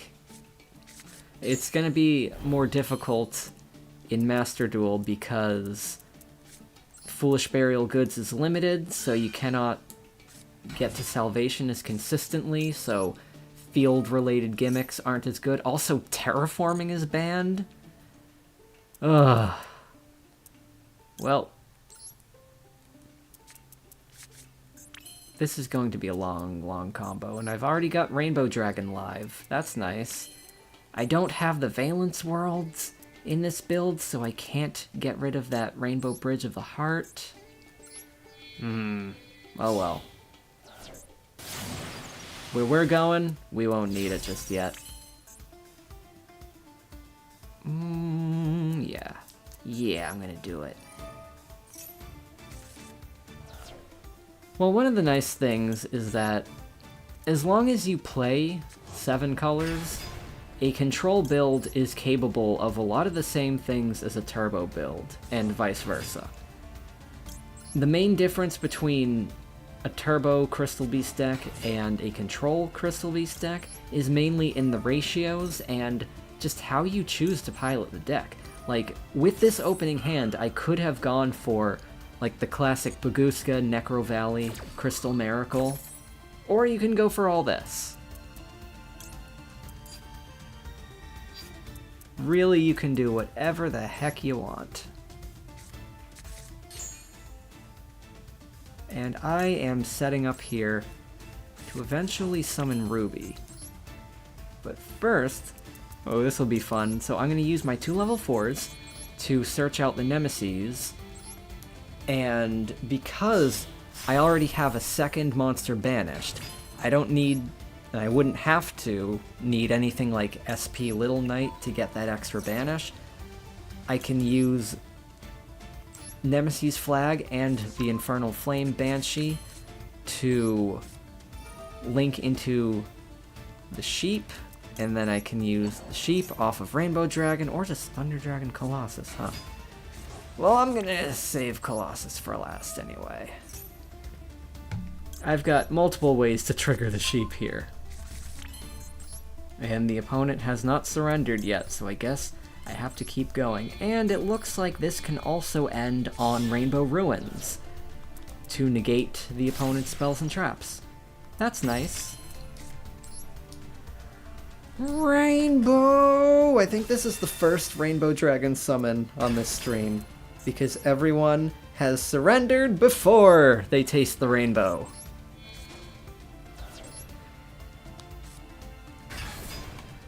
So I hope everybody is enjoying the live demonstration of what my ridiculous Crystal Beast combos can do, because we are not nearly done. We have not used Awakening of the Crystal Ultimates, which is going to get a Rainbow Bridge card and another Sapphire summon. If somebody wants to count how many times I have summoned Crystal Beast, Sapphire, Pegasus in this stream, good luck.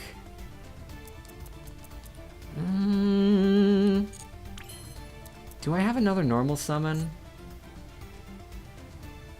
I might have another normal summon. Oh my god, I haven't normal summoned. We're going for Patchy. I'm doing it. At this point in the combo, yeah, I'm gonna search for Fossil Dyna Pachycephalo, and I'm gonna end by normal summoning it. So I'm gonna have like 2 or 3 floodgates and some negation too. So now I'm going to use Awakening of the Crystal Ultimates. Oh wait, I think I emptied the last Crystal Beast out of my deck, so I won't be able to use Salvation, but that's actually fine, because I can search for Miracle instead.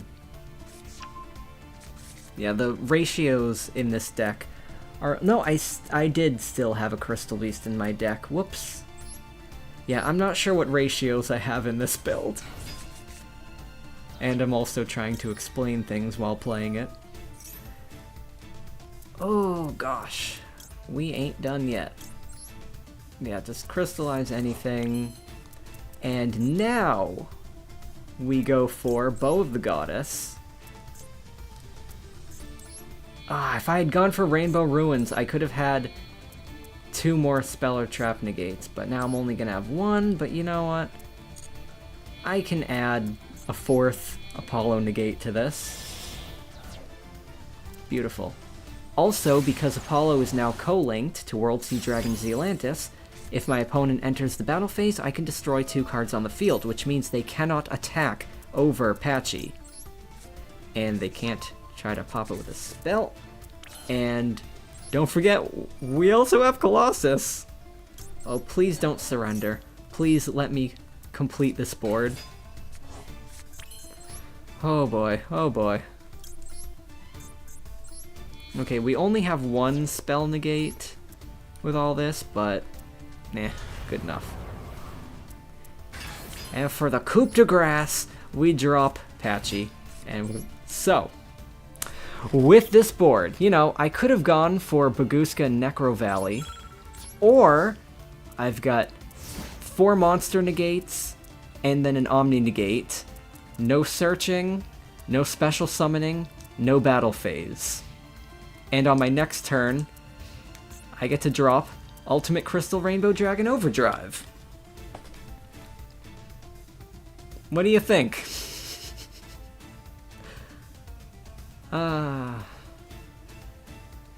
If anyone breaks this board, I will give them a big wet smooch. Don't take that as a challenge. I'm hoping I won't have to do that. I hope it won't come to this.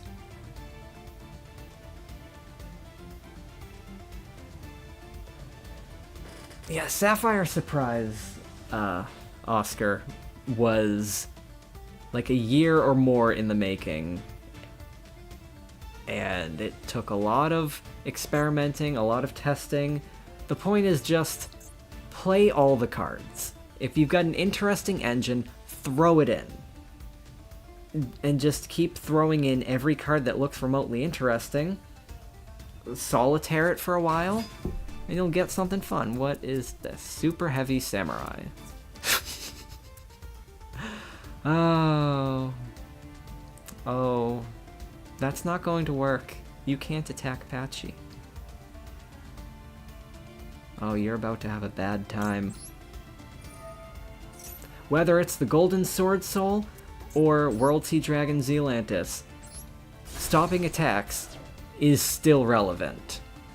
When you play cards like Apollo and Patchy, whose main weaknesses are in the battle phase.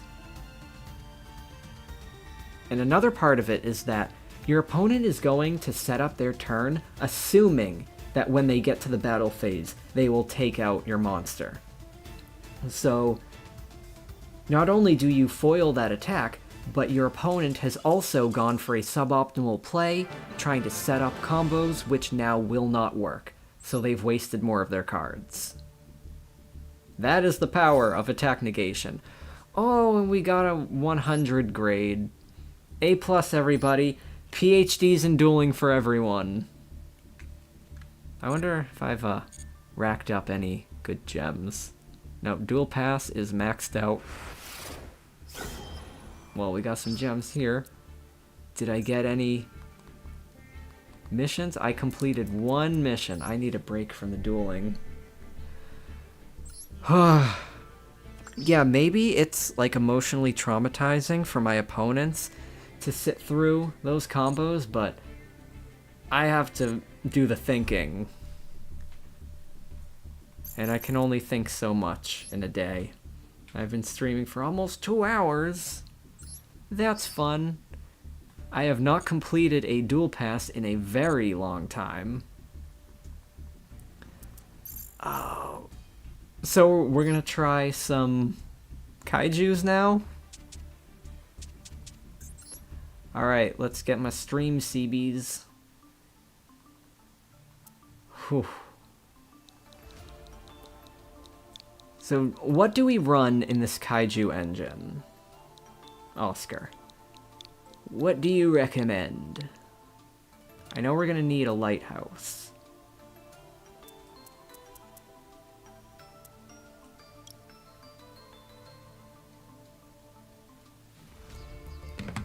Whoa, I'm getting a little bit sweaty. I'm a tad sweaty.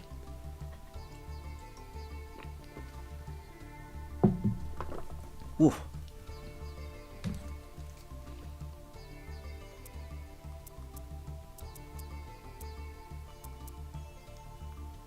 Yeah, well, we got salvation, of course.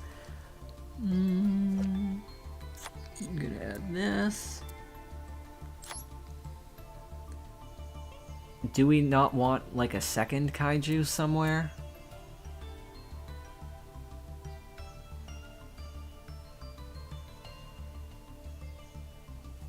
Is Gamma Seal the only Kaiju we use here?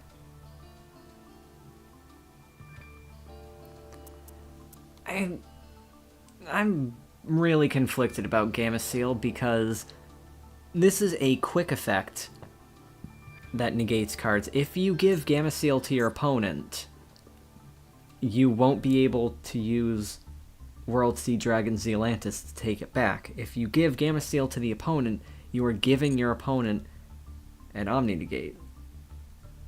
You can use 2 Kaiju. You use only 1. Well, maybe we can try only 1, because...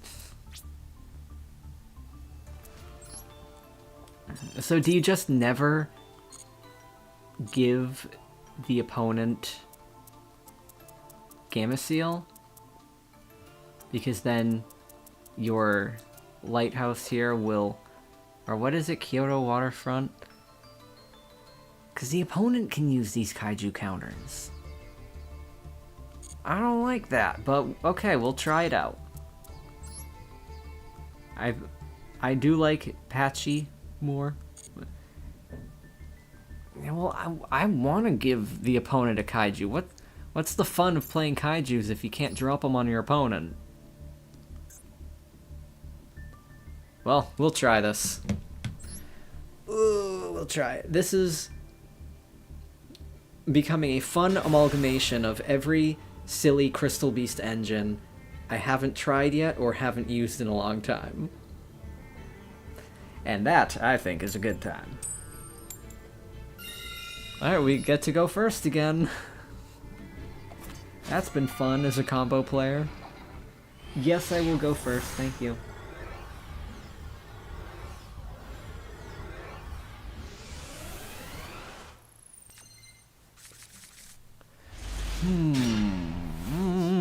Well, between Crystal Bond and Rainbow Bridge, I can do anything. I could definitely go for a simple control opening, or we could go nuts, but if I go nuts and the opponent has impermanence to stop Ruby, that's gonna sting. Oh, and if they have Ash Blossom here. Nope, it's... Oh no, it's Labyrinth. Where's the Labyrinth guy? Are you still here? Tell me what to do! What does this thing do? Special summon or set? They're gonna set. They're gonna set the trap, right? Let's not waste a max C on that. Oh, protecting yourself from other Kaijus will be fun because there are a lot of Mikanko players on Master Duel. Or at least there have been when I was grinding last night. I was like, no, I'm in gold. You can't play good decks yet. Soul of the Supreme King? Oh no. Hold on. Oh, summon Supreme King's Arc. And then if I activate a spell, is returned to the extra deck. So basically saying I cannot use spells.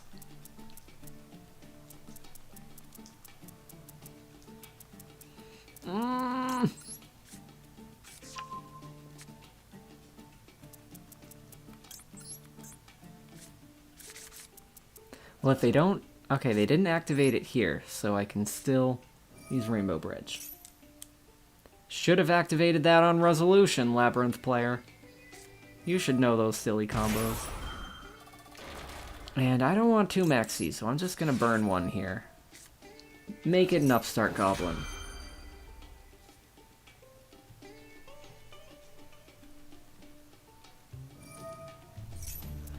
Oh wait, what does that...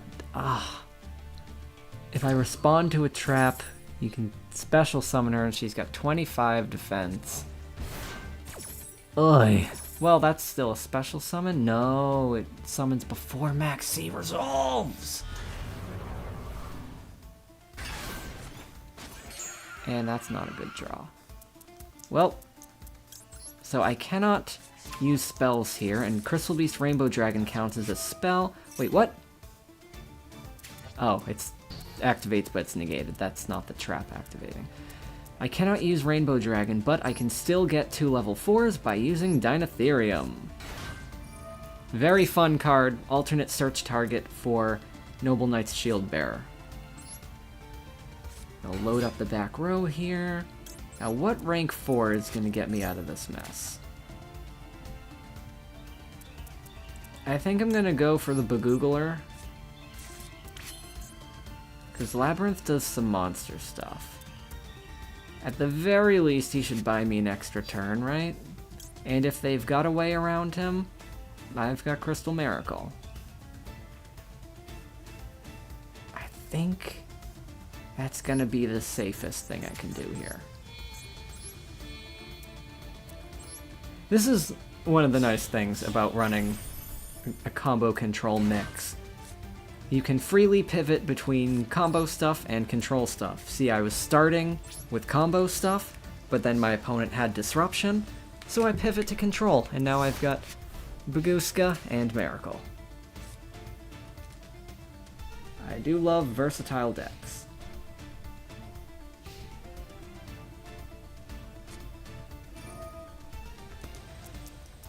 Ooh, what do we got?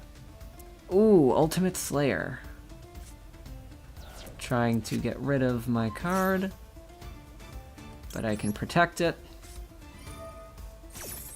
Though I don't have any follow-up for the next turn just yet, unless the opponent tries special summoning and I draw something with Maxi.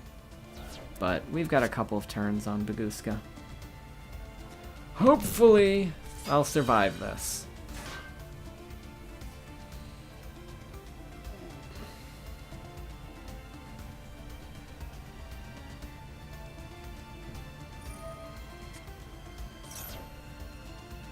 Huh, that's weird. Oh, so she sends herself from the hand or from the field. So basically you get to use her twice. Wow. But maybe the opponent just didn't get how Baguska works. It's not like skill drain. Even if the monster leaves the field, as long as it was in defense position when it activated, the effect is negated. Coup Clock.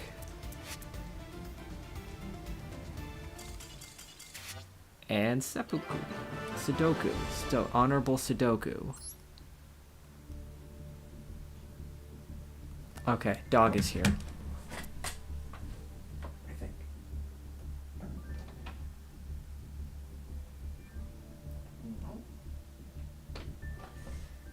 Oh, no dog. We don't get a dog this stream.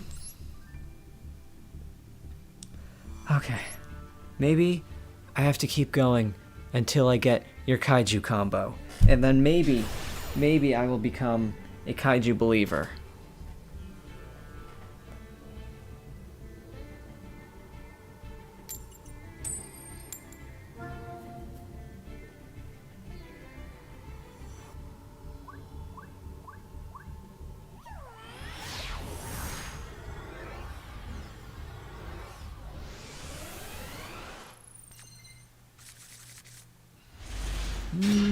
Okay, we're going first. I have a way to get to salvation, but I don't think I can go hard enough to get more things. Well, I could easily get Patchy, and I've got Conclave, so maybe that's what I'll go for.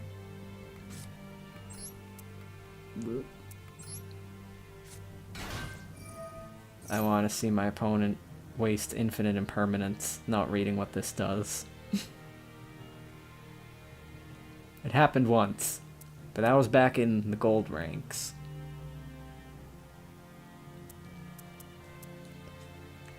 think I'm just gonna go for Patchy, maybe. I can add Crystal Miracle to that, maybe? Yeah. Because I've got an extra level 4 here, I can keep one of my Crystal Beasts out. Come on, you've had time to read the card. Stop reading. This is Yu-Gi-Oh! We don't read the cards.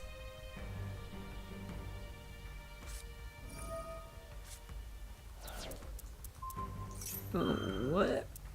Oh, no material. So I can't use Dynatherium as Xyz material. That actually will stop me from getting to Patchy plus Miracle. And Conclave.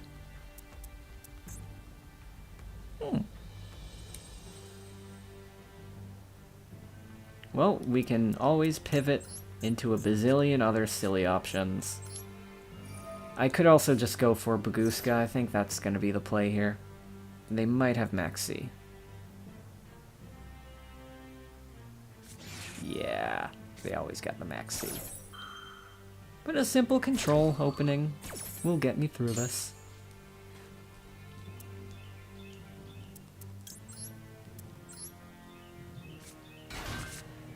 Control strategies especially have to watch the number of crystals to make sure that you can summon what you want, while also having enough crystals left over to use Miracle and Rainbow Bridge of the Heart. That's another reason why I really don't like, for example, Neshi's control build, because it runs so few crystals. It's got a lot of trouble trying to manage what it's got. Oh, actually, I think I kind of messed up there too, but... Actually, Searching for Awakening is just fine. I can use this along with Rainbow Bridge of the Heart for more disruption. I can bounce something. Actually, I can't if I'm keeping Baguska out, but... If I don't need it, if I don't need to bounce something with Heart, then I can use it to dump Salvation, and use Salvation to get to your silly Kaiju field spell. Just constant pivoting mid-combo, depending on whatever disruption the opponent's got. And for each piece of disruption that you play around, that's one less card that the opponent's got in hand to try to dismantle your board. So there is a lot of power in being able to play around disruption. Because your field will be inherently stronger for it in comparison to what the opponent has remaining. Oh, and I should flip that Conclave. Whoops. I was too busy giving my lecture like I'm Professor Crowler. And you're all a bunch of Slifer slackers.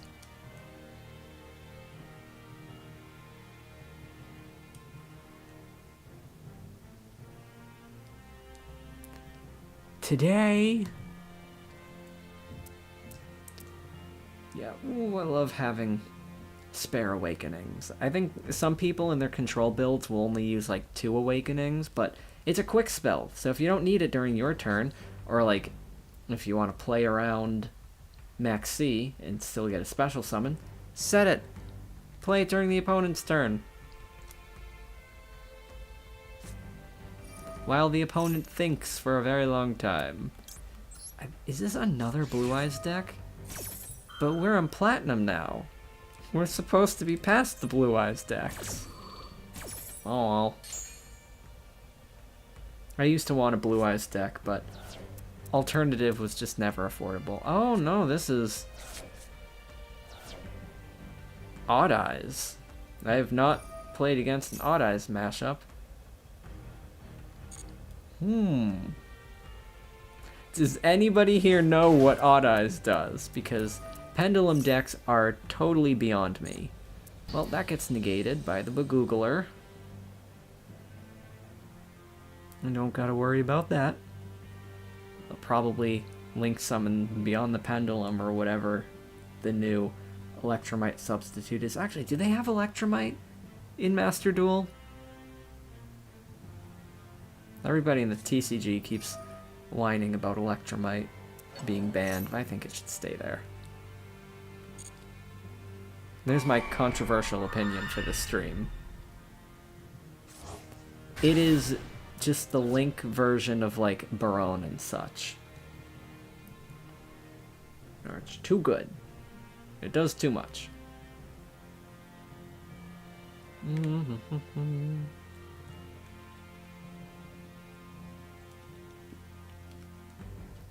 Yeah, I guess I just wait until they Link summon, bounce that with Conclave, and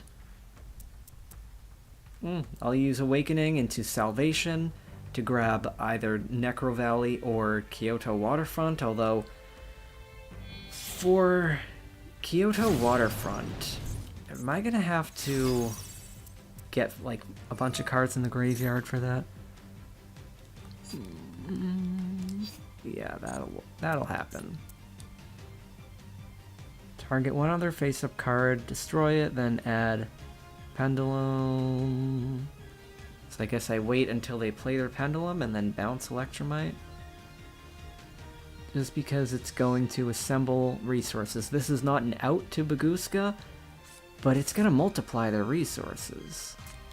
Oh yeah, especially when it gets them to Monkey Board. So, I am not going to find out what this snowballs into. Odds are it might get them to something that stops Baguska and more. But stopping it here...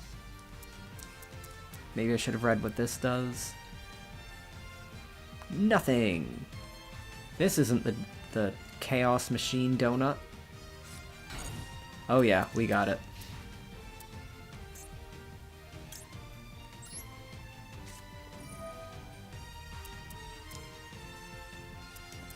So is this where we go for the Gamma Seal stuff? Because on my turn, I can easily go into... Oh! That's... We didn't play that before? What's going on here? Fusing Revolution Synchron? What is going on? Ah, that's so weird. I don't know what just happened. Well, and that means the opponent has no cards in hand, so I don't have to fear Skull Dread. I'll grab your Waterfront, Oscar, and just see where this goes. I was thinking maybe you can, like, stack things up on the Kyoto Waterfront, get Gamma Seal, negate a Primal, possibly, but looks like the opponent is all out of cards. So I can just do a simple OTK with Golden Rule. Or what does this guy do? Cannot target it. But I can get more power. Oh, I should have played the Waterfront first, huh? Could have gotten a counter on it. I don't think it matters. I get everything here.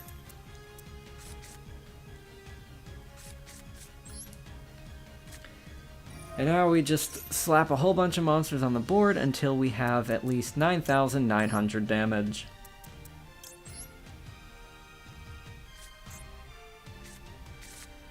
Which might take a little while. So with the rainbow in hand, I would need a total of 69, and then the ruby could be 66, and that's 5,000.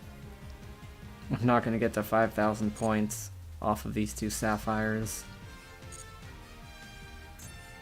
But if I go through Infernal Flame Vixen, I can get to Nemesis to return the banished Crystal Beast Rainbow Dragon to the deck, and then I can use Awakening of the Crystal Ultimates to summon it from the deck. That will get loads of attack points, so I see what I can do here. See, I'm going Yugi Vision right now. See, you can see the gears turning in real time on this stream. So we place our crystals. No need to use Rainbow Bridge of the Heart here. Go into Nemesis, and then I'll have everything I need.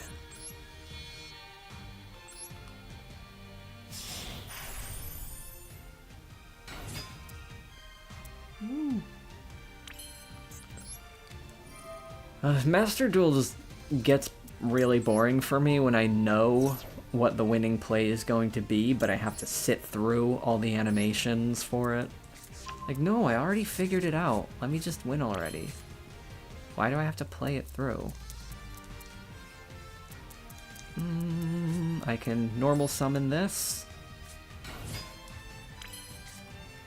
And now that frees up my one banished monster to be used to special summon Corridor.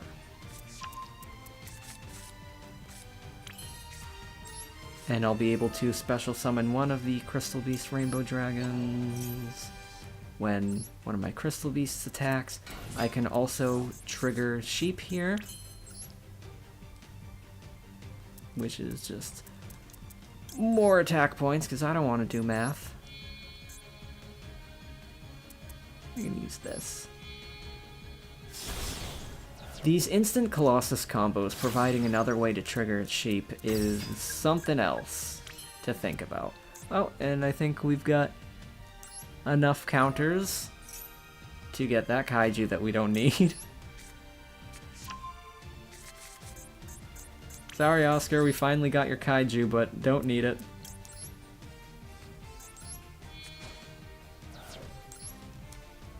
I mean, you can surrender any time, person. Don't make me play it out. My precious, dwindling years of life need to win this duel quickly. I've been streaming for over 2 hours now. That's a lot. I have not done this before. So I might wrap this up soon, if y'all don't mind. But you know what, fine, maybe we do go for the Skull Dread.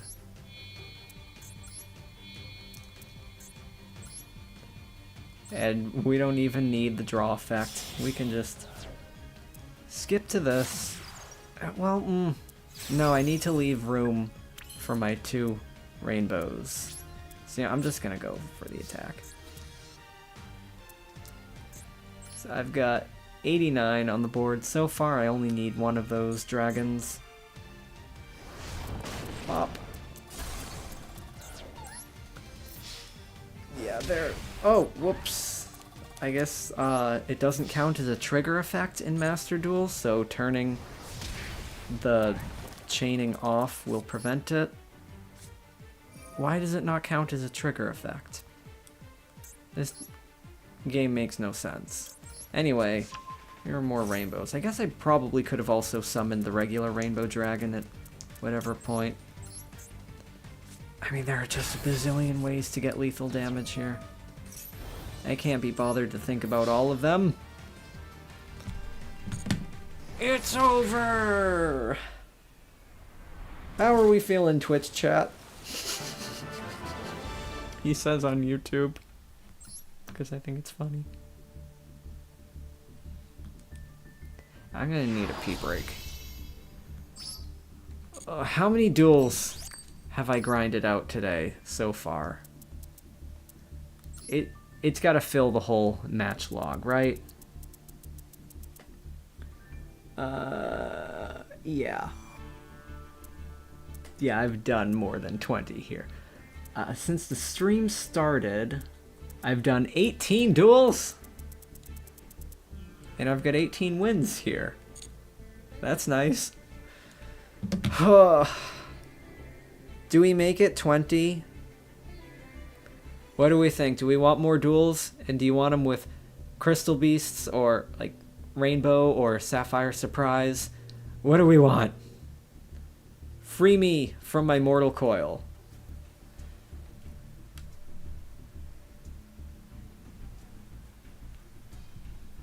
Tell me what you want. While I hydrate.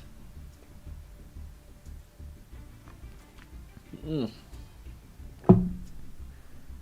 some good hydration.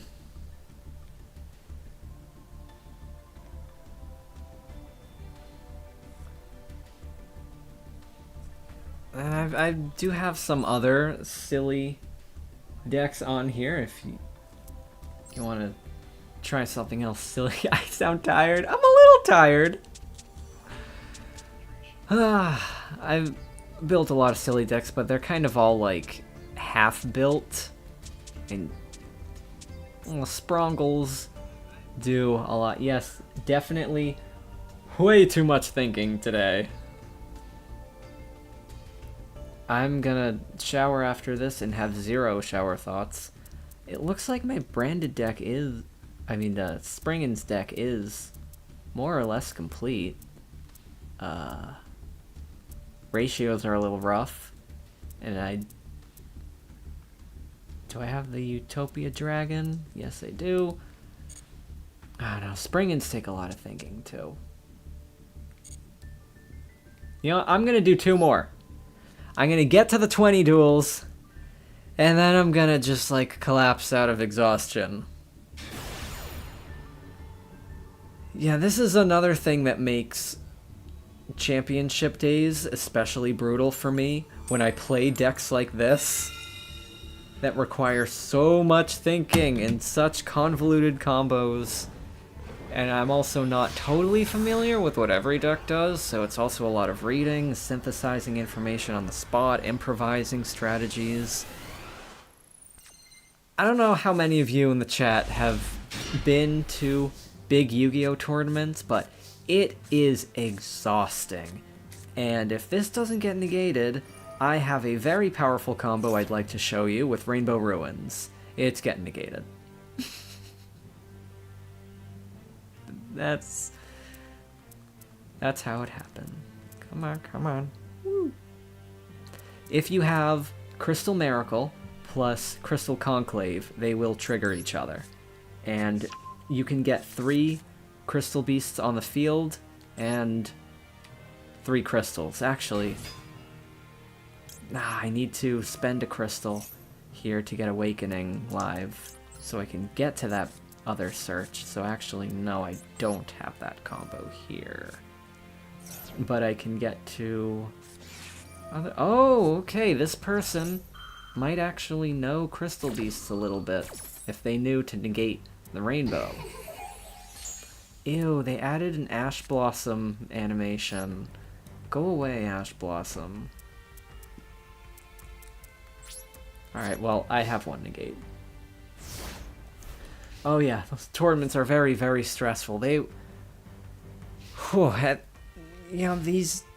It's like you gotta travel in the morning, and then you're dueling until 10 or 11 p.m., and this is a... I've seen this. This is a big 1-card combo. Someone once did this to me. I hit their hand with triple Tactics Talent, and I left them with just Black Metal Dragon because it, as a speed duel player, just alone Black Metal Dragon looked like kind of a brick to me. I thought it was a combo piece. I didn't know that it's actually a ridiculously strong starter in a Dragon Link deck. A single normal summoned Black Metal Dragon can get them to the Link 5 Boral and more. So don't let the opponent keep that stuff around. And I think by getting rid of the Striker Dragon and the possible field spell, maybe that was the right point to disrupt them at. Probably not. They've got another Black Metal Dragon. They've got Quick Launch. They always have everything. Ugh. I don't like these rocket decks. They're really messy and nothing I do stops them. They just keep playing anyway. Well, anyway. So you're dueling for like 12 hours after traveling for who knows how many.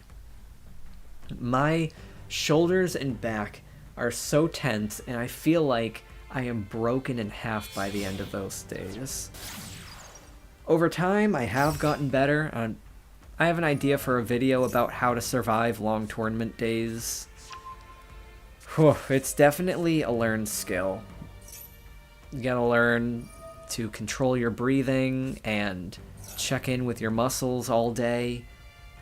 And that's something you have to find the headspace for, on top of figuring out your cards, your combos, your plays, the opponent's cards, and trying to read your opponent. Like, there's just no space in the head for thinking about your breathing and your tension. But it really does make a difference in performance. Because if your body is falling apart by the end of the day, so is your mind. So unironically, like, Yu-Gi-Oh players should do yoga. And we should do back exercises and shoulder exercises. Because you're going to need a lot of muscular endurance to keep your body propped up through those whole days.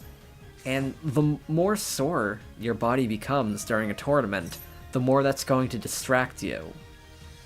And then you're going to make more misplays. I mean, especially when I was younger, I was a very mind over matter kind of person, thinking like, no, this game is strictly mental. But our brains exist in bodies, and you do have to take care of your body in order for your brain to work well. Yeah, we lose. Eesh. I do not know where to disrupt rockets. And Char left the stream early to go do yoga. I might follow him after this, if I'm not too sore. Alright, one more duel? One more duel, and then we get to 20.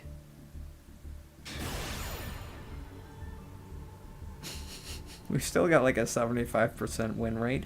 Do I obsess over win rates a bit too much? Yes, I do. Whew. You gotta stop the Dragoonity link, because that's when they spend 2 monsters and they try to get to the ravine? Or do you stop the ravine when they commit to a discard? Ugh. Well, this is another hand that can get to anything. This will get to a Sapphire. I'll have 2 banished monsters, so I can get to my instant Colossus. What are we normal summoning? Photon Lizard. I don't get why these Galaxy decks are so popular. What does this do? It's just Foolish Burial. Okay.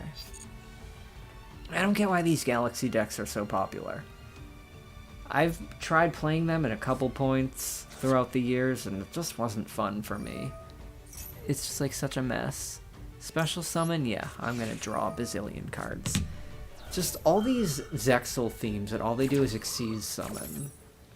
You just summon monsters. They burn out their resources pretty quickly because they lose access to the graveyard, at least temporarily. And then, like, who can even say what you're gonna summon? Because they do all these rank ups. You gotta think far in advance. It's like synchro combos, but like somehow even less fun to me. So I synchro and Xyz and fusion and link summon. Because somehow my Crystal Beast strategies are not too complex for me, but a Galaxy Eyes deck is. Who the heck knows how my brain works? I think it's more just like, if I love the aesthetics of a deck, then I'm much more willing to learn the combos. Okay, so that stops the opponent's turn early, and I have everything I could need, and easy lockdowns if I need to pivot to a control setup.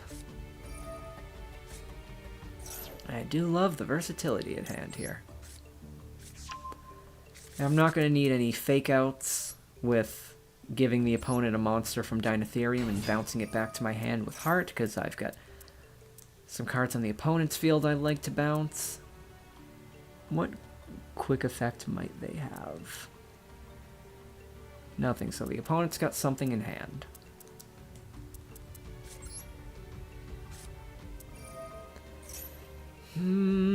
Maybe I go for the ruby and golden rule combo. If not, I still think I'm gonna have a pretty good combo I can do. If I need to pivot into Miracle plus Necro Valley, easy. But it looks like I won't have to. Does anybody know what Galaxy decks do? Want to give me some pro tips here?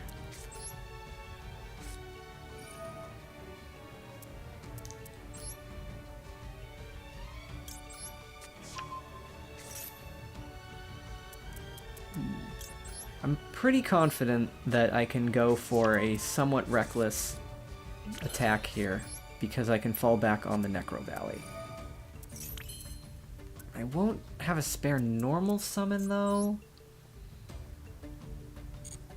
Oh, do I go for the Kaiju stuff here? No, I already used my Awakening, and we don't have the other two copies of Foolish Burial Goods here. Oh, you know what? Gallant Granite. If I go for Fossil Dyna, what is this deck gonna do if they can't special summon? It's a Galaxy Eyes deck. I think we've got a Silver Bullet.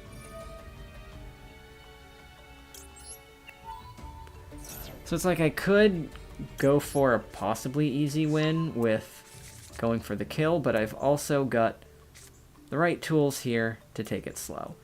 I still have my normal summon. Did I use my extra normal summon? How did I? No, I still have 2 normal summons. So what I'm gonna do is maybe go for Apollo. I go for a golden rule combo here. Do whatever. If they've got the rock, then I still have golden rule and an extra... I still have Rainbow Bridge of the Heart and an extra normal summon, so I can bounce that primal off the field easily, and then add Patchy on top of that to prevent them from getting anything else on the board. So if you know what you're doing, the control aspects of the deck and the aggressive aspects do still coexist. If you just watch your normal summons, then you can pivot into a control setup if the opponent disrupts your attacks. Keep your options open. Keep in mind what your counter strategies are and such. Alright, I'm gonna go for... I could also go for Saryuja Skulldread. But you know what? I'm tired. I'm gonna go for the suboptimal control opening. It definitely pays to know how to do your crazy combos, because the opponent clearly doesn't have Primal here. But I'm tired, so I'm gonna do this.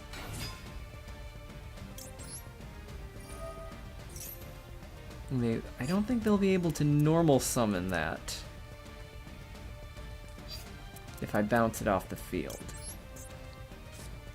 And we are still 1 crystal away. I think I used Rainbow Bridge of the Heart already, so I'll just bounce that. Summon Patchy the Pirate. Slap down the Necro Valley. And we've got 6,200 damage. Definitely could have gotten the kill by doing the Saryuja stuff, but this was enough too. Alright, I played 20 duels on stream. That's pretty good for the first Master Duel stream. What do y'all think? Have I left you with anything you are dying to see today? Or have I been tortured enough?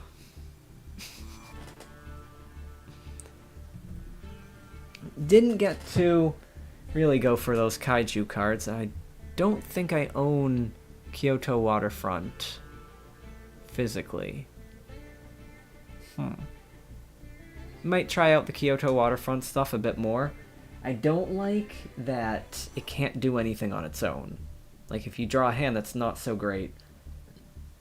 And Kyoto Waterfront is only something which you could add onto a hand, which was already going for Saryuja, and didn't need Saryuja's summon for anything else. In which case, you're already going nuts. So I think Kyoto Waterfront is just a win more card, and we've already got win more cards that we can use from the extra deck, and lockdown cards that we can access from the extra deck. And Kyoto Waterfront also takes up a Salvation Search, which could have been spent on Valence World, Necro Valley, Rainbow Ruins, what have you. So I think the Kyoto Waterfront is just a win more card that takes away from your other options. So I don't think it's really opening up anything that you couldn't do before, nor is it going to make an effective counter to Primal, really, because you can only use it after you've already gotten to Saryuja and everything. It's not a great counter. Well, nobody in the chat's got anything to say, so I might call this a stream after 2.5 hours. I might make this a regular thing. I might play other games other than Master Duel if there are things you want to see. I mean, I don't have all the Switch games. I might do some, like, Breath of the Wild silliness. That would be fun. Not Tears of the Kingdom silliness, because I have not played Tears of the Kingdom. That is saved for the future, for a special occasion. So I just got Breath of the Wild, and I don't have Scarlet and Violet. I don't even have Pokemon Sword anymore, because I lost that, and I can't find it. But, okay, everybody's gone quiet. I'm running out of ways to vamp here. What a mess this deck became over the course of the stream. That's fun, though. If anybody has, like, more silly engines to recommend that I toss into this monstrosity, I'll do it, man. Well, if that's all we've got, then I guess I'll end it here. Nobody in the stream's got any last thoughts? Speak now or forever. Hold your peace. Going once, going twice. I don't have a way to end these streams, anything exciting, but for those who tuned in, thank you. We had some interesting conversations. If nobody's got anything else they want to see from the weird Crystal Beast combos, I think a couple more people just checked in, even though I was about to end the stream. But if anyone's dying for a couple more Crystal Beast matches, we can wring it out of me. I might have a little bit more Crystal Beast juice in there. I have gotten a lot of gems, which I'm going to use to either build an Infernoble Knight deck for when the Flame Swordsman comes in, or just fish for more Royal Rare Crystal Beast cards. Because why would I play any other deck when I could play Crystal Beasts?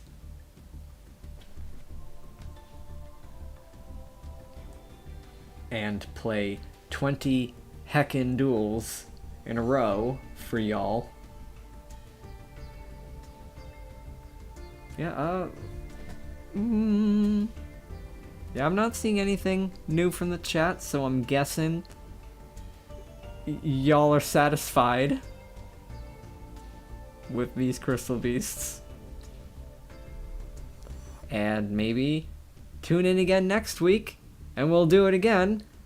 And if you want to see more ridiculous Crystal Beast combos, check out my channel, and I've got some hefty guides, to put it lightly, on the decks that I played today. Alright, well, why does this keep disconnecting? I'm not even doing anything. Get it together, Yu-Gi-Oh! Master Duel. Alright. Thanks for watching, everybody. I think this was a good first stream, even though Master Duel wants to die now, so we're going to put it out of its misery. Bye! Check out my guides if you want to see more Crystal Beast stuff. And you can also leave recommendations for what decks you want to see me play around with on the next stream.